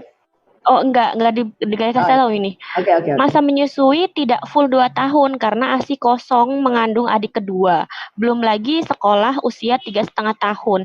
Dan kami sering kebawa emosi di usia kecilnya saat rewel. Jadi bentak-bentak. Di usia 8 tahun anaknya yang karakternya harusnya periang menjadi anaknya yang lain malah tertekan. Pernah beberapa kali berbohong dan mengambil barang-barang temannya. Bagaimana cara kami bisa memperbaiki hubungan dan respon saya dengan anak pertama? Karena kadang muncul rasa kecewa dan kesal. Padahal di waktu lain kami sadar ini kesalahan saya sebagai orang tua. Minta tolong, oh ya udah. Minta tolong disampaikan tanpa nama. Syukron. Baik, terima kasih ya. Terima kasih juga Ibu yang bertanya ya. Saya paham ini pasti sedih banget ya. Jadi Ibu betulin dulu perasaan Ibu. Ya, ini masih ada ininya ya, share screen-nya masih ada ya, kelihatan ya. Ya. Mungkin kan Ibu mungkin sedih atau Ibu ada takut ya. Nah, Ibu betulin dulu, Ibu naikkan dulu. Ya Allah ya. Ya, saya sedih karena atau saya menyesal karena saya waktu anakku Fulanah binti Fulan kecil, ya, saya marah-marah sama dia, saya selalu bentak-bentak dia, ya Allah, ya. Nah, itu mengaku. Ya. Yang berikutnya mengangkat, ya Allah, angkat sedihku, ya Allah, angkat takutku, ya Allah, astagfirullahaladzim, Nah, itu. Terus, nah, pada saat itu dia akan terjadi ya penaikan level emosi sehingga ibu mulai lagi semangat. Ya, cirinya semangat paling nggak udah bisa senyum. Ingat anak, ya Allah, ya. Terus semangat apa? Ini belum terlambat. Kenapa? Ya itu tadi. Untung ibu di anak usia 8 tahun, ibu dengan sadar mengikuti kelas parenting. Untung. Itu berarti ibu punya niat yang bagus, ibu orang yang baik. Hanya saja mungkin saat itu kondisi ibu ya sedang penat, capek, letih, ya. Karena anaknya menurut ibu jaraknya terlalu mepet. Tapi kalau buat saya ini bagus, jarak yang bagus 2 tahun. Ya, 2 tahun, 2,5 tahun itu jarak yang bagus. Justru kalau terlalu jauh 4 tahun ke atas jarak, misalnya punya adik 4 tahun apa punya adik yang satu dengan berikutnya 5 tahun, itu ya fenomena 2 anak tunggal namanya. Itu malah dia nggak satu level nanti pas dia udah gede dikit ya. Nah, jadi ibu maafin dulu diri ibu. Ya, ibu harus maafin diri supaya ibu bisa naik di atas semangat dan menerima bahwa oh iya waktu itu saya capek. Ya, sudah. Nah, karena kalau ibu semangat di sini ya atau ibu berada di zona ikhlas ya, ibu sinyal ibu akan memberikan ya seperti itu gitu. Ya, nah, kalau kita lihat sinyal tadi ya. Nah, sebentar ya saya undur lagi. Nah, ini. Kalau ibu ya bahagia, senang, semangat. Nah, sinyal ibu ini akan keluar mempengaruhi anak-anak di rumah. Jadi kenapa kita kalau ada rasa kita salah sama orang atau orang kita pernah melakukan sesuatu, kita dulu yang dibetulin supaya sinyal kita ini ya mempengaruhi sinyal anak. Apalagi seorang ibu. Ibu sama anak sinyalnya sama. Ya, ini saya suka kasih analogi nih, kalau ibunya Telkomsel, anaknya Telkomsel. Atau kalau ibunya XL, anaknya XL. Jadi sinyal ibu kenceng banget sama anak, makanya betulin perasaan ibu supaya ya sinyal yang keluar dari tubuh ibu memberikan perasaan yang enak di anak. Nah, ini ibu dulu ya. Nah, sekarang ya, apakah ibu sudah minta maaf sama anak? Dan nggak boleh sekelebatan minta maafnya, nggak boleh asal, nggak boleh sambil lalu. Bilang sama anak, sayang, bunda mau bicara sebentar, boleh? Nah, duduk baik-baik dan ingat ini anak perempuan harus lembut, ya. Kalau perlu peluk dia misalnya, ya, sayang, ya. Waktu kamu kecil, ya, bunda ini terlalu penat sekali, sehingga bunda sering marah-marahin sama kamu, ya. Bunda minta maaf, ya nak. Bunda minta maaf. Bunda minta maaf. Umi minta maaf. Ibu minta maaf. Selama ini kita salah nih. Kita pikir sama. Maafin bunda ya nak. Bunda minta maaf ya nak. Maafin bunda ya nak. Itu nampaknya sama, tapi itu beda. Ya. Kalau bunda minta maaf karena bunda yang keliru kan waktu itu kan. Keliru kan. Bunda yang khilaf kan. Jadi bunda minta maaf. Ibu sudah melakukan sebuah kewajiban minta maaf, tapi anak mau maafin ibu hari itu kah atau minggu depan atau tahun depan itu hak anak juga. Tapi kalau maafin Bunda Yana itu ya tanpa kita sadari kita maksa anak yang memaafkan orang kita yang keliru. Ya. Dan kalau tadi Ibu bilang bahwa Ibu merasa salah, sebetulnya ya nggak ada orang tua yang salah. Orang tua itu hanya kurang. Makanya sekolah orang tua itu sampai kita mati nanti. Kalau misalnya nanti ya kita sudah jadi oma, jadi yang uti ya, kita bisa ya terus aja belajar untuk ya bagaimana menghadapi mantu, bagaimana menghadapi cucu kan gitu. Sampai kapanpun kita belajar. Ya makanya kalau ada ya, ibu-ibu yang sudah usia masih belajar, itu luar biasa, itu keren banget. Nah, makanya kita itu bukan salah, tapi kurang. Kenapa kurang tahu pada saat itu? Mungkin umur ibu masih lebih muda kan? Atau anak 8 tahun tuh kan? Atau kecil ibu masih muda, kurang tahu caranya, kurang belajar. Nah itu, karena sesuatu yang kurang bisa diisi. Ini nih, saya lagi ada gelas nih. Nih, kalau misalnya air ini, gelas ini kurang bisa diisi. Tapi kalau salah, nanti lama-lama ibu sakit. Kalau ibu terus salah. Dan akhirnya anak salah juga gitu. Ya, jadi ibu terimalah ya Allah, saya memang waktu itu kurang ya. Saya maafkan diriku ya Allah dan saya minta maaf pada anakku. Jadi minta maaf. Udah Bu Aisyah, nah ingat waktu itu mungkin caranya yang masih belum lagi efektif. Ulang lagi, datang lagi ya, sayang, Bunda minta maaf, Umi minta maaf, Ibu minta maaf ya. Itu latihan Bu. Kenapa? Karena keluarnya maafin Ibu ya nak. Keluarnya sering gitu. Ya, percaya deh, keluarnya sering gitu. Saya aja melatih diri. Ibu minta maaf ya nak. Ya, Bu Isa minta maaf. Saya kan biasanya panggil Bu Isa. Bu Isa minta maaf ya nak. Bunda minta maaf ya nak. Ya, Mama minta maaf ya nak. Ada sepupu saya panggil dirinya Moming. Moming minta maaf ya nak. Itu yang gitu. Ya, ya, mungkin dia dengar juga di saat ini. Ya, jadi kita yang minta maaf karena kita ya waktu itu kurang tahu bagaimana menjadi orang tua. Oke? Ya, insya Allah. Dan doakan terus, kenapa? Karena sinyal ibu ini kalau ke anak itu langsung cepat. Ya Allah, angkat sedihnya anakku, ya Allah, angkat takutnya anakku, ya Allah. Ya Allah, ya apapun kita doakan, karena sinyal ibu tuh sama anak.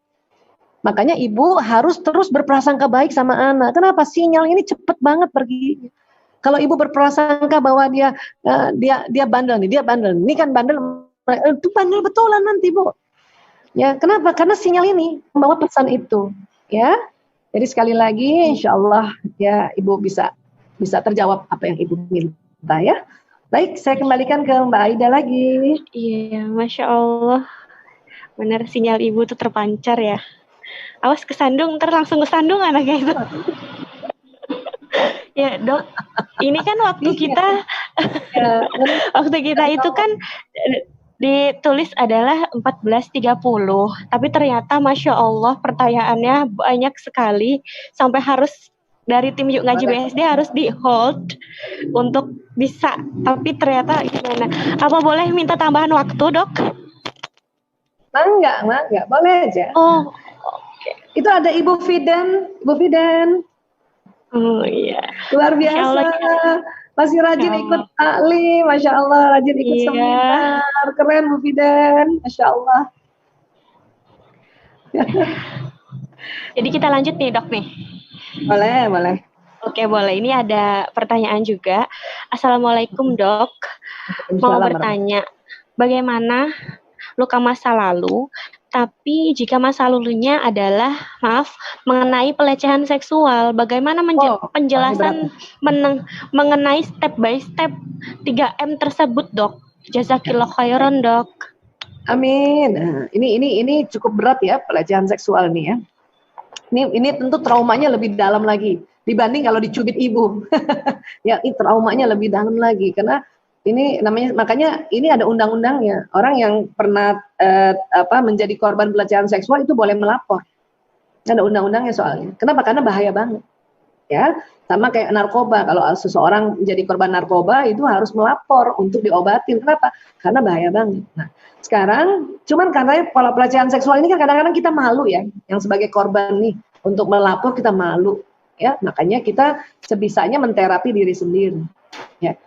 Kapan kita ingat lagi peristiwa itu, langsung lakukan self healing atau self therapy. Caranya itu tadi, harus duduk di kursi dan nyender.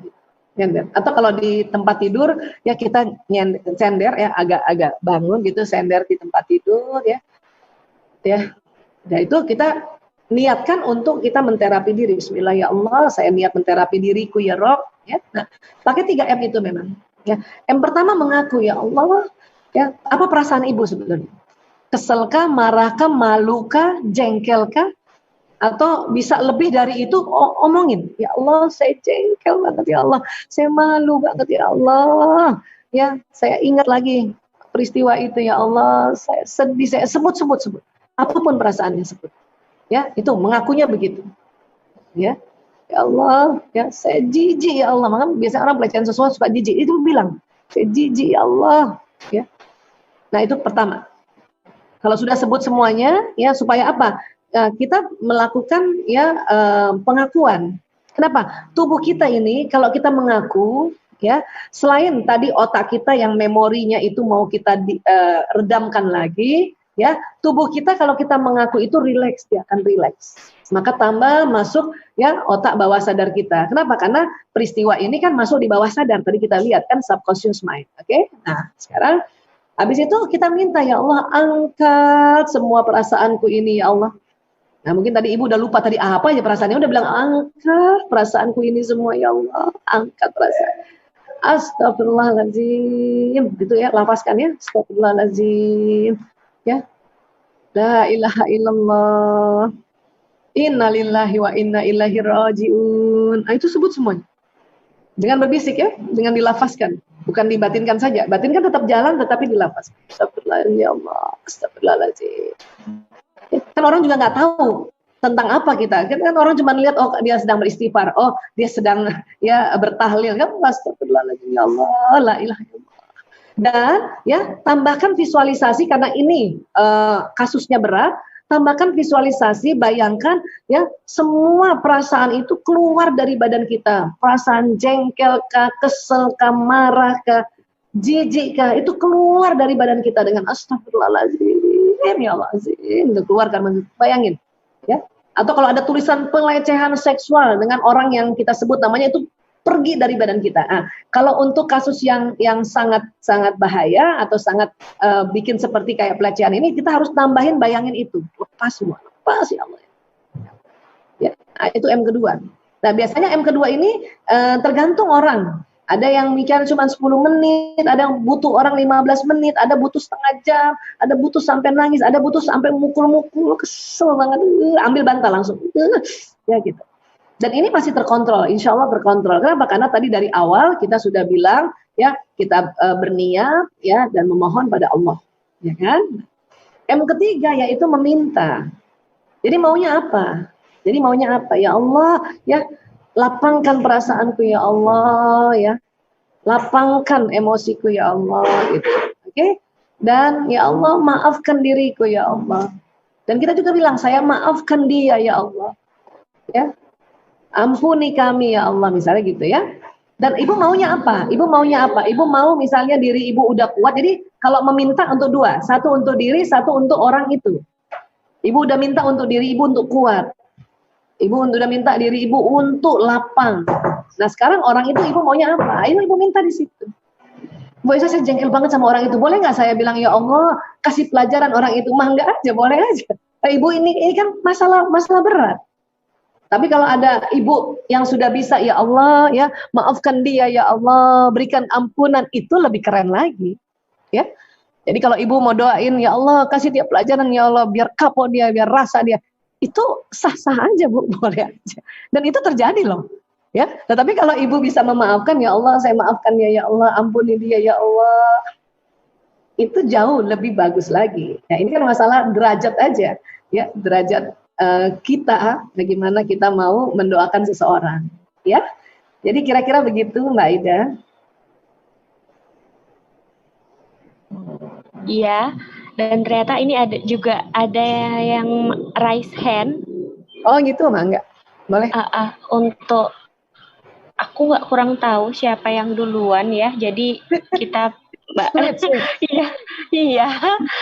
Jadi yang di atas aja ya, satu dulu ya, karena banyak banget pertanyaannya. Maaf teman-teman semua kalau nggak bisa kejawab semua, sampai aku di chat ini, tolong dibaca ya Kak gitu. Ya Allah. Ini dari Kak Rinduwati. Oh, ya, Kak Rinduwati. Boleh. Ya, halo, Assalamualaikum Bunda. Mbak Bu Rindu. Aduh, namanya cakep banget, Ya. Rinduwati. Bunda, Biasa merindu. Namanya berat. Rindu itu berat. Bun, mau nanya nih, ini sih pengalaman pribadi ya Bun. Ya, baik. Jadi keluarga aku nih kan udah dari nenekku pisah sama kakekku. Oh. Terus dia punya anak 4. Alhamdulillah yang bertahan 1 Bunda, yang 3 semua. Terus, nah sampai di orang tua saya sekarang kondisinya sampai di kakak saya itu dari 6 anaknya 2 itu sudah pisah Bunda.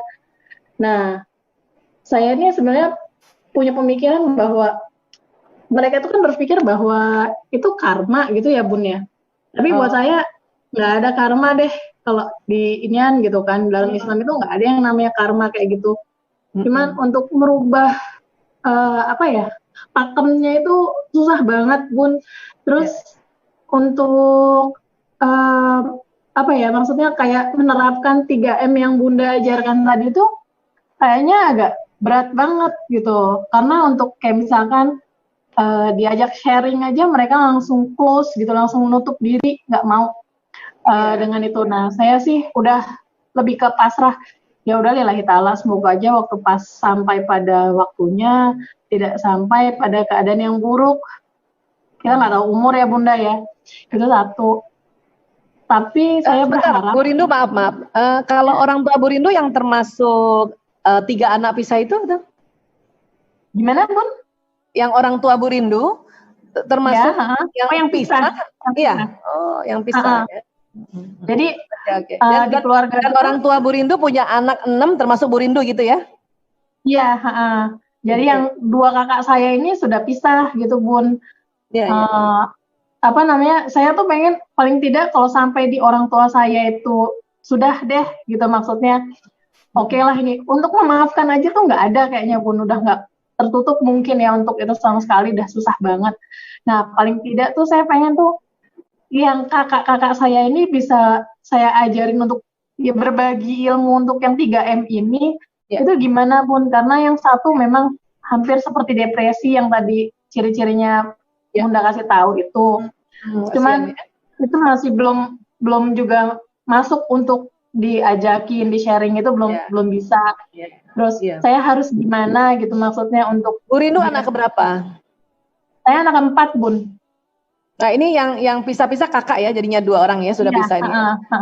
Yang 2. Nah, menurut Bu Rindu ya, kasus-kasus yang kakak berpisah ini wajar nggak dia berpisah?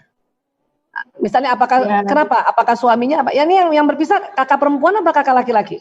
Kakak perempuan dua-duanya Bun. Oh ya. Jadi, nah sekarang menurut Bu Rindu mereka berpisah dengan suaminya itu memang kasusnya wajar nggak dia berpisah? Karena tadi kan belum cerita.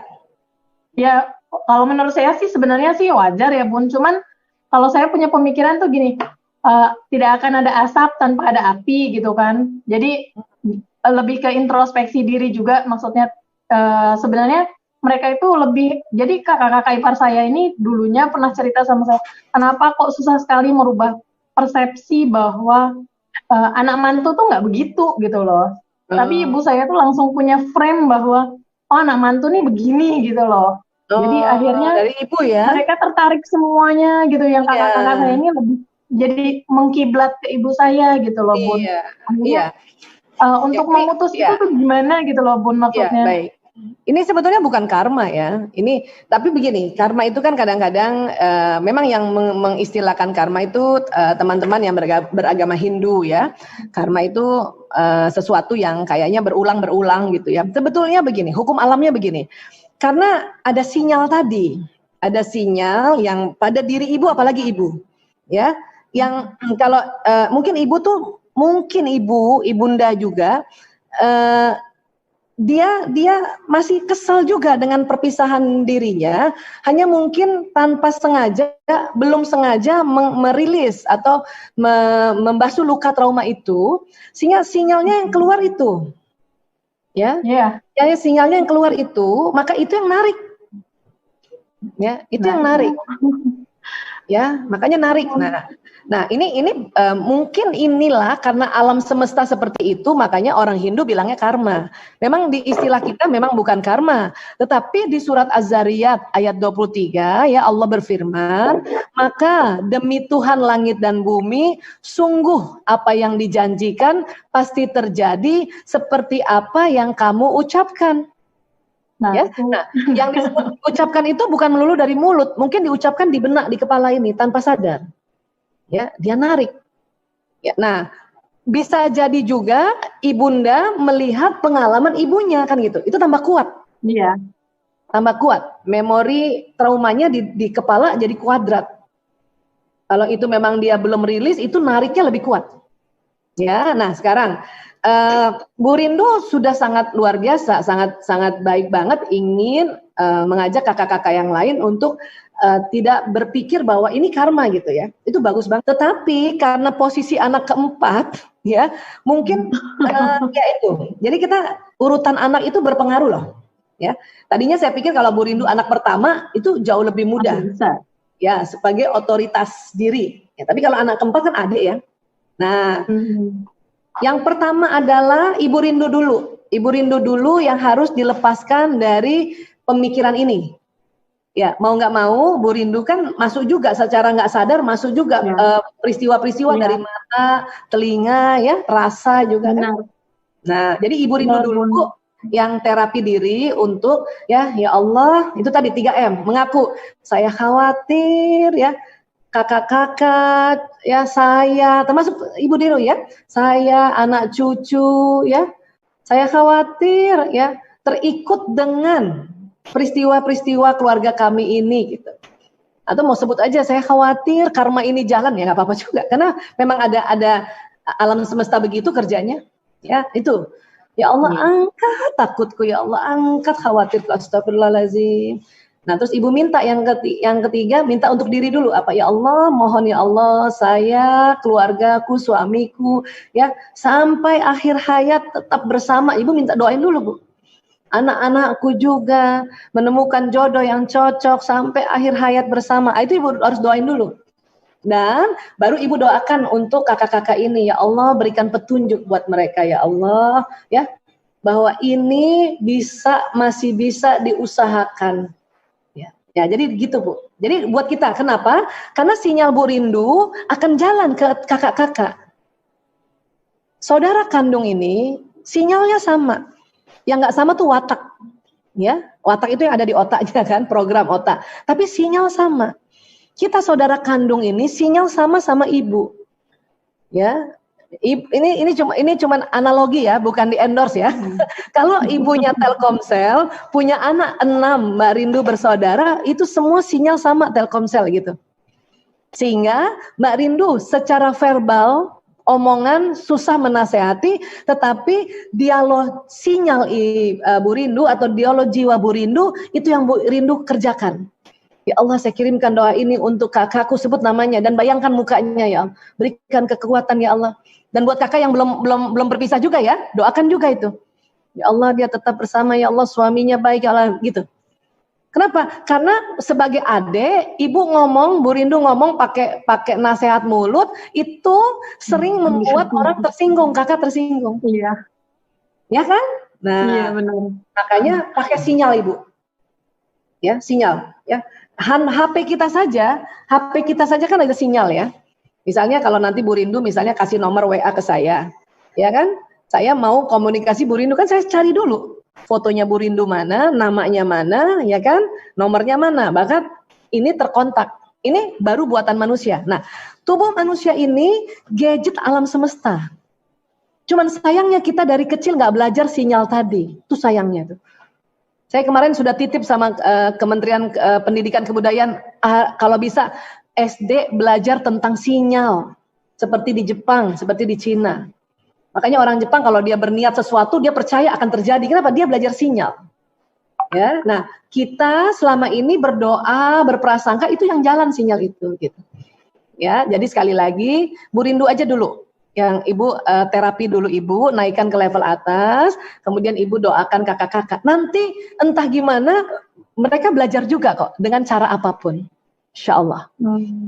Ya, jadi Bu Rindu dulu, karena ya Bu Rindu, kekhawatiran Bu Rindu nih bisa nambah-nambah, khawatir tentang kakak, khawatir juga tentang nanti diri sendiri. Nah makanya rilis dulu Ibu Bu Rindu dulu yang rilis, ya.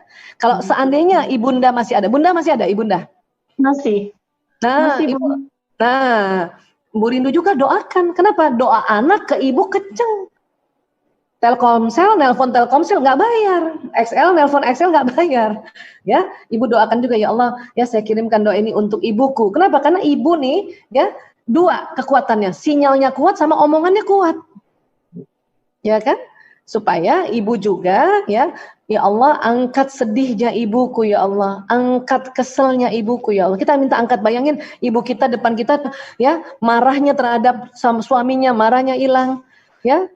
Dan ya Allah, saya mohon ya Allah, ya ibuku dengan anak-anak dan anak mantunya, ya dia menjalin komunikasi yang baik.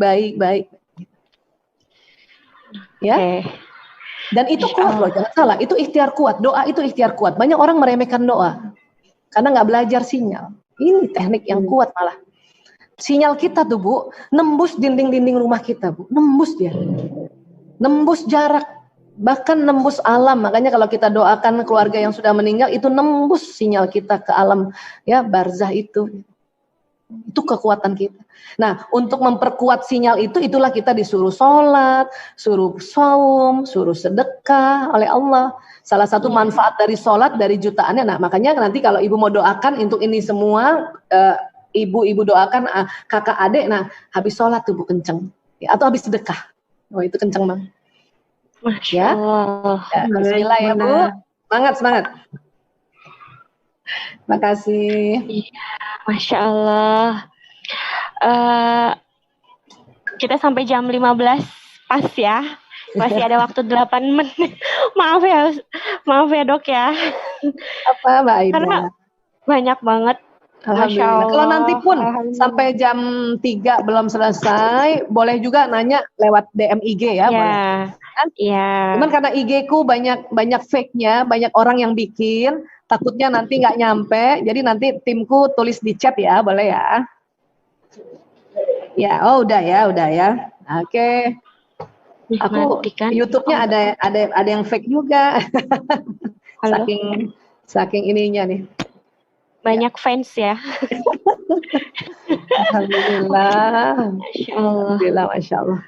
Ini ya, sampai banyak yang request bikin part 2 gitu dong. Part 2, oke. Nanti part 2 kita belajar teknik yang lebih dalam. Boleh. Tinggal atur sama Mbak Nining.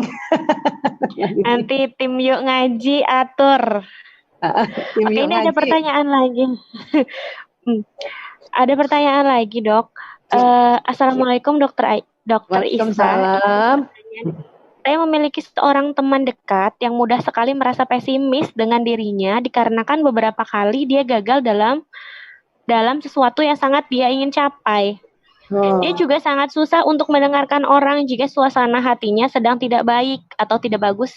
Bagaimana baiknya saya mengingatkan atau menjaga teman saya agar tidak jatuh semakin dalam? Karena sebagai teman itu juga membuat saya tidak nyaman dan terkadang berpikir saya bukan teman yang baik. Terima kasih. Oke. Nah itu, kalau kita berada dekat orang yang selalu sedih, itu nggak enak. Kenapa? Sinyal dia itu kena ke kita. Sinyal temen yang sedih itu kan kena ke kita, nggak enak. Ya itu baru sinyal ya. Pas kita lihat mukanya dia sedih banget ya. Nah, memang ada orang yang karena senantiasa gagal, akhirnya dia pesimis. Ya, itu ada yang begitu. Nah, tapi bisa juga karena faktor wataknya. Ada beberapa watak memang watak yang disebut watak pesimis atau watak yang meresponnya itu ya selalu enggak terus gitu. Ada yang watak kayak gitu, watak pemikir ya, watak pengamat itu pesimis, dia enggak terus. nggak bisa, dia itu dulu kan. Nah, karena wataknya begitu dan mungkin pernah satu kali dia gagal, ya, dan tanpa sadar dia kegagalan itu jalan terus di otaknya, jalan terus di badan, dan jalan terus di sinyal, maka akan menarik kegagalan berikutnya lagi. Ya, jadi ini namanya sudah jatuh ketimpa tangga, keinjak-injak. Nah itu tadi, ya. Walaupun mungkin, walaupun mungkin ya teman ini sudah mungkin juga mungkin kalau dia Muslim dia sudah sholat, dia sudah doa, mungkin ya. Hanya ya perlu lagi mengkhususkan apa yang mau dia minta dilepaskan, karena itu teknik untuk lebih khusyuk lagi, ya kan gitu. Nah sekarang gimana ya untuk kita ngasih tahu, karena nih orang nggak mau denger. Memang orang kalau berada di emosi yang negatif, sombong kah, marah kah, takut kah, sedih kah, atau apati, itu nggak mau denger nasihat. Nggak mau dengar nasihat. Makanya caranya adalah kalau dia lihat dia sedih atau cerita sedih, kita cuma namakan. Kamu lagi sedih ya, kamu lagi kesel ya, kamu lagi jengkel ya, kamu lagi marah ya. Jadi menamakan saja. Kita bantu namakan. Nah, supaya dengan kita bantu namakan, dia bisa naik ke atas level emosinya. Kamu lagi kesel ya, kamu lagi marah ya. Iya, aku marah habis gimana? Selama ini selalu aja aku gagal, ya. Padahal kan aku bisa. Ah, itu berarti dia udah bagus tuh, udah naik. Terus saja terus. Oh, gitu, ya. Terus kita pancing, apa sih yang selama ini gagalnya gitu. Jadi kalau ini perempuan barangkali ya. Jadi kalau ya, kita karena kita perempuan semua. Ya, oh gitu. Oke. Ya, Oke, karena perempuan itu salah satu caranya melepaskan permasalahannya adalah dia ngomong, dia ngobrol. Makanya yang datang ke psikolog, datang ke hipnoterapis, datang ke konsultan-konsultan itu ibu-ibu atau perempuan biasanya. Karena perempuan harus ngomong. Gitu. Makanya kita ajak, satu, setelah menamakan emosi, dua, kita ajak dia ngobrol.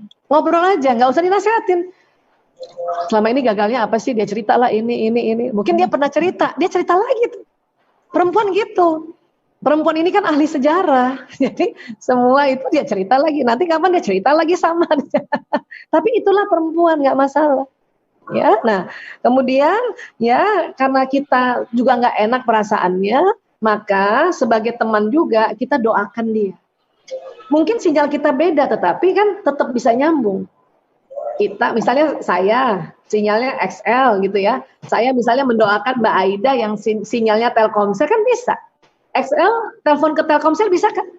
Bisa. Nah, cuma memang ada effort ya, jadi kita ulang-ulang, ya Allah saya kirimkan doa ini untuk temanku ya, Fulana binti Fulan, ya Allah Al-Fatihah. Nah, mungkin Al-Fatihahnya bisa harus 3 kali gitu. Ya, karena Al-Fatihah itu membuat sinyal ini menuju ke orang itu. Al-Fatihah menuju orang itu. Ya Allah, angkat sedihnya temanku ya Allah. Angkat marahnya ya Allah, angkat takutnya ya Allah. Berikan petunjuk ya, biar dia bisa lapang dadanya menerima ya Allah, kan gitu. Ya, dan ya Allah mohon ya Allah apabila ada yang dia usahakan ya Allah mudahkan urusannya, lancarkan dan ridhoi ya Allah. Kita doain. Kalau teman ini belum bisa dinasehati, ya, iya, ajak ngobrol, kan kita doain. Sini gue doain sini. Kadang saya gitu sama orang-orang, ada dokter doain, sudah sini dokter doain gitu, ya, oke. Ya, Insyaallah ya. Dok, Masya Allah. Ini satu lagi ya dok ya. Oh ya, Masya Allah. Mangga. Oke, ini dari mbaknya kayak nggak tahu mau disebut atau enggak. Jadi Mbak Aida tolong ditanyakan ke dokter bagaimana mengatasi luka masa lalu seorang ibu terhadap mantan suami yang selingkuh. Dan jika terpicu, maka kemarahan tersebut tumpah kepada anaknya yang masih balita. Jazakillah khair dokter. Allah. Ya, ini paling sedih ya kalau terpicu kena ke anak ya. Anaknya masih balita lagi, ya Allah. Iya. Jadi gini, saya paham bahwa seorang istri yang suaminya pernah melakukan hal-hal yang negatif, ya, itu kita jadi sebuah trauma yang luar biasa. Itu paham nggak? Ya? Makanya memang perlu mengulang-ulang untuk mengatasi luka itu. Setiap ingat, duduk. Makanya saya bilang, kalau pas dia ingat peristiwa itu, supaya dia nggak keluar ke anak-anak, langsung duduk. Itulah Nabi ajarkan kita, apabila marah berdiri, duduk. Duduk. Lagi duduk marah, sebisanya kita deprok ke lantai. Kita makin dekat ke gravitasi bumi. Ya. Kalau duduk masih marah, dari berdiri marah, terus duduk masih marah, rebahan. Ya, makanya ada banyak orang kalau lagi kesel banget dia rebahan di lantai biar dekat ke gravitasi bumi agar ya kekesalan itu ditarik masuk ke lantai, ke gravitasi bumi. Bu Aisyah, saya tinggalnya di apartemen, ya, tinggal di lantai 15. Tetap aja di lantai yang 15 itu, Bu, nggak usah turun ke bawah. Kenapa? Karena makin rendah ya kita punya posisi, dia akan makin dekat ke gravitasi bumi.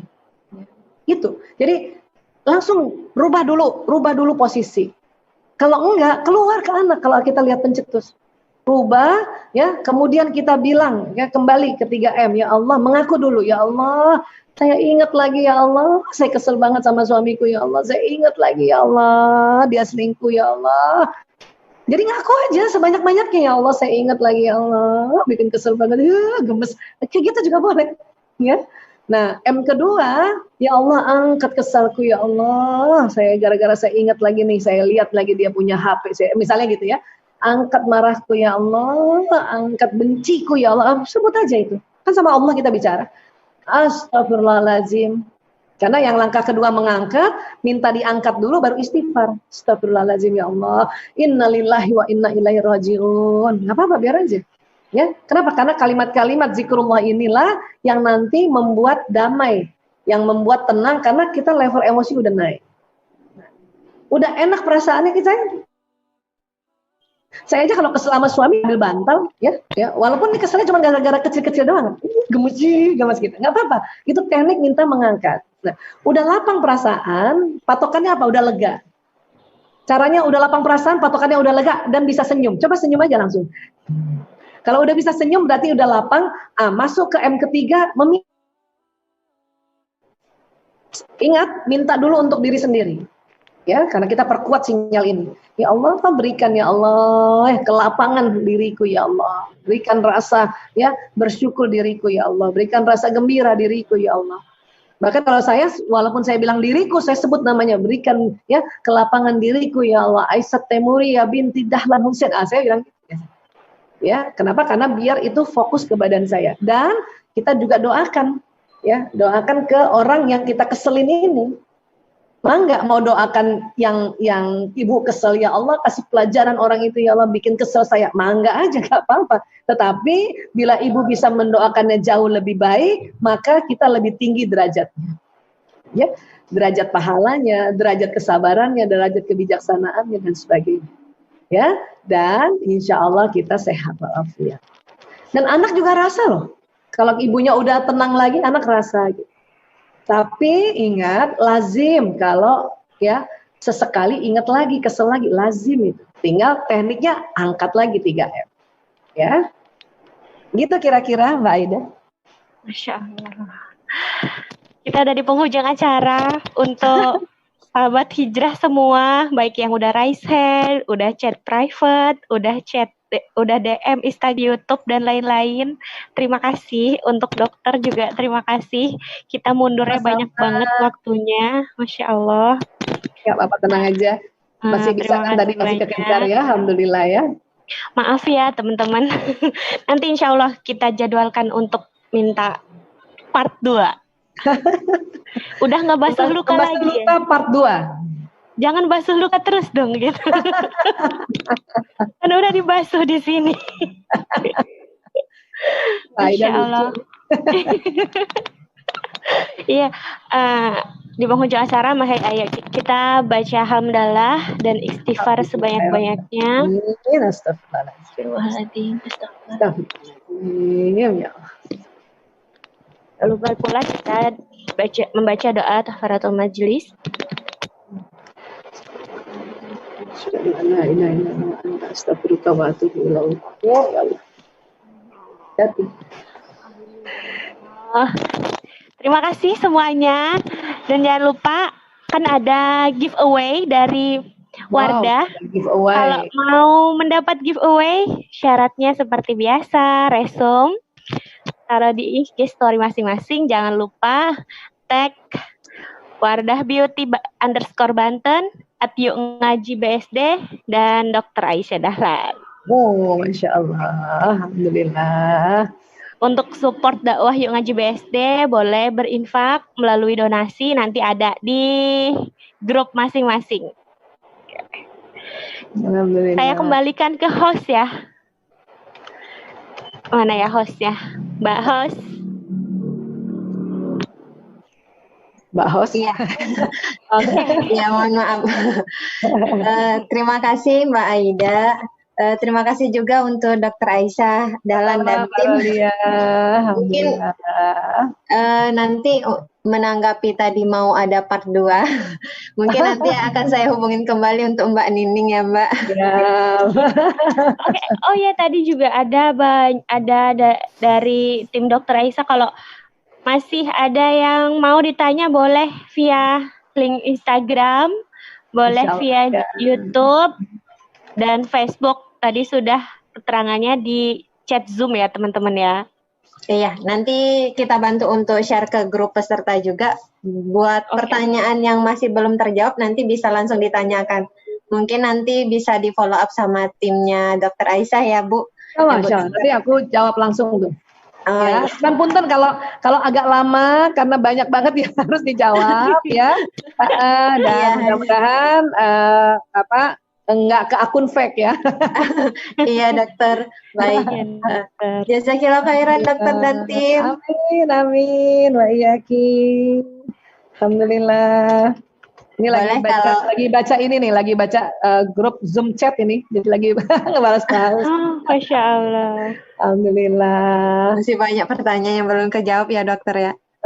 Iya. Banyak. Alhamdulillah. Boleh nih. Kita kan udah sampai jam 3. Boleh teman-teman atau boleh Dr. Aisyah dan tim untuk meninggalkan Zoom meeting ini? Terima kasih ya. Terima kasih dokter. Semuanya. Terima kasih dokter. Punten yang belum bisa terbalas tadi Zoom chatnya. Terima kasih Bu Fidan. Terima kasih. Bu Fidan, Masya Allah. Bu Fidan, Masya Allah. Mbak Agustina, siapa lagi nih? Mbak Ratna Ayu. Ya, Mbak Ratu Ajeng, hai. Masih muda-muda ya, Masya Allah. Ada siapa lagi nih? Ada Mbak Rolia, ada siapa? Mbak Resti Istiarofah. Ada Mbak Kiki. Alhamdulillah. Ada Ibu siapa? Nur Yomil Awaliyah. Alhamdulillah. Ada Mbak Rizky Amalia. Alhamdulillah. Ada siapa ini? Wah, ada siapa yang sama Anandanya nih? Bagas Cara, Ariski Khalifi. Wah, Anandanya. Ada Mbak siapa? Uli Nurul. Masya Allah. Wah, ini masih muda-muda semuanya ya. Ya Allah. Iya, karena kita girl stock dokter, jadi ya? rentan peserta kita itu ada di 35 tahun ke bawah gitu. Biasanya kebanyakan. Bagus. Ya, jarang-jarang ada grup yang anak-anak muda. Justru makanya kalau teman-teman yang masih belum menikah terus banyak belajar, itu keren banget nih. Insya Allah rumah tangganya makin mawaddah sakinah warahmah ya. Amin. Ya Allah. Soalnya kalau kita udah berumah tangga kadang-kadang suka nyesel kenapa nggak belajar dari dulu ya. Iya. Mumpung belum berumah tangga dipersiapkan amunisinya yang terbaik. Iya, benar banget ya. Alhamdulillah. Kalau gitu pamit dulu sayang semuanya. Assalamualaikum.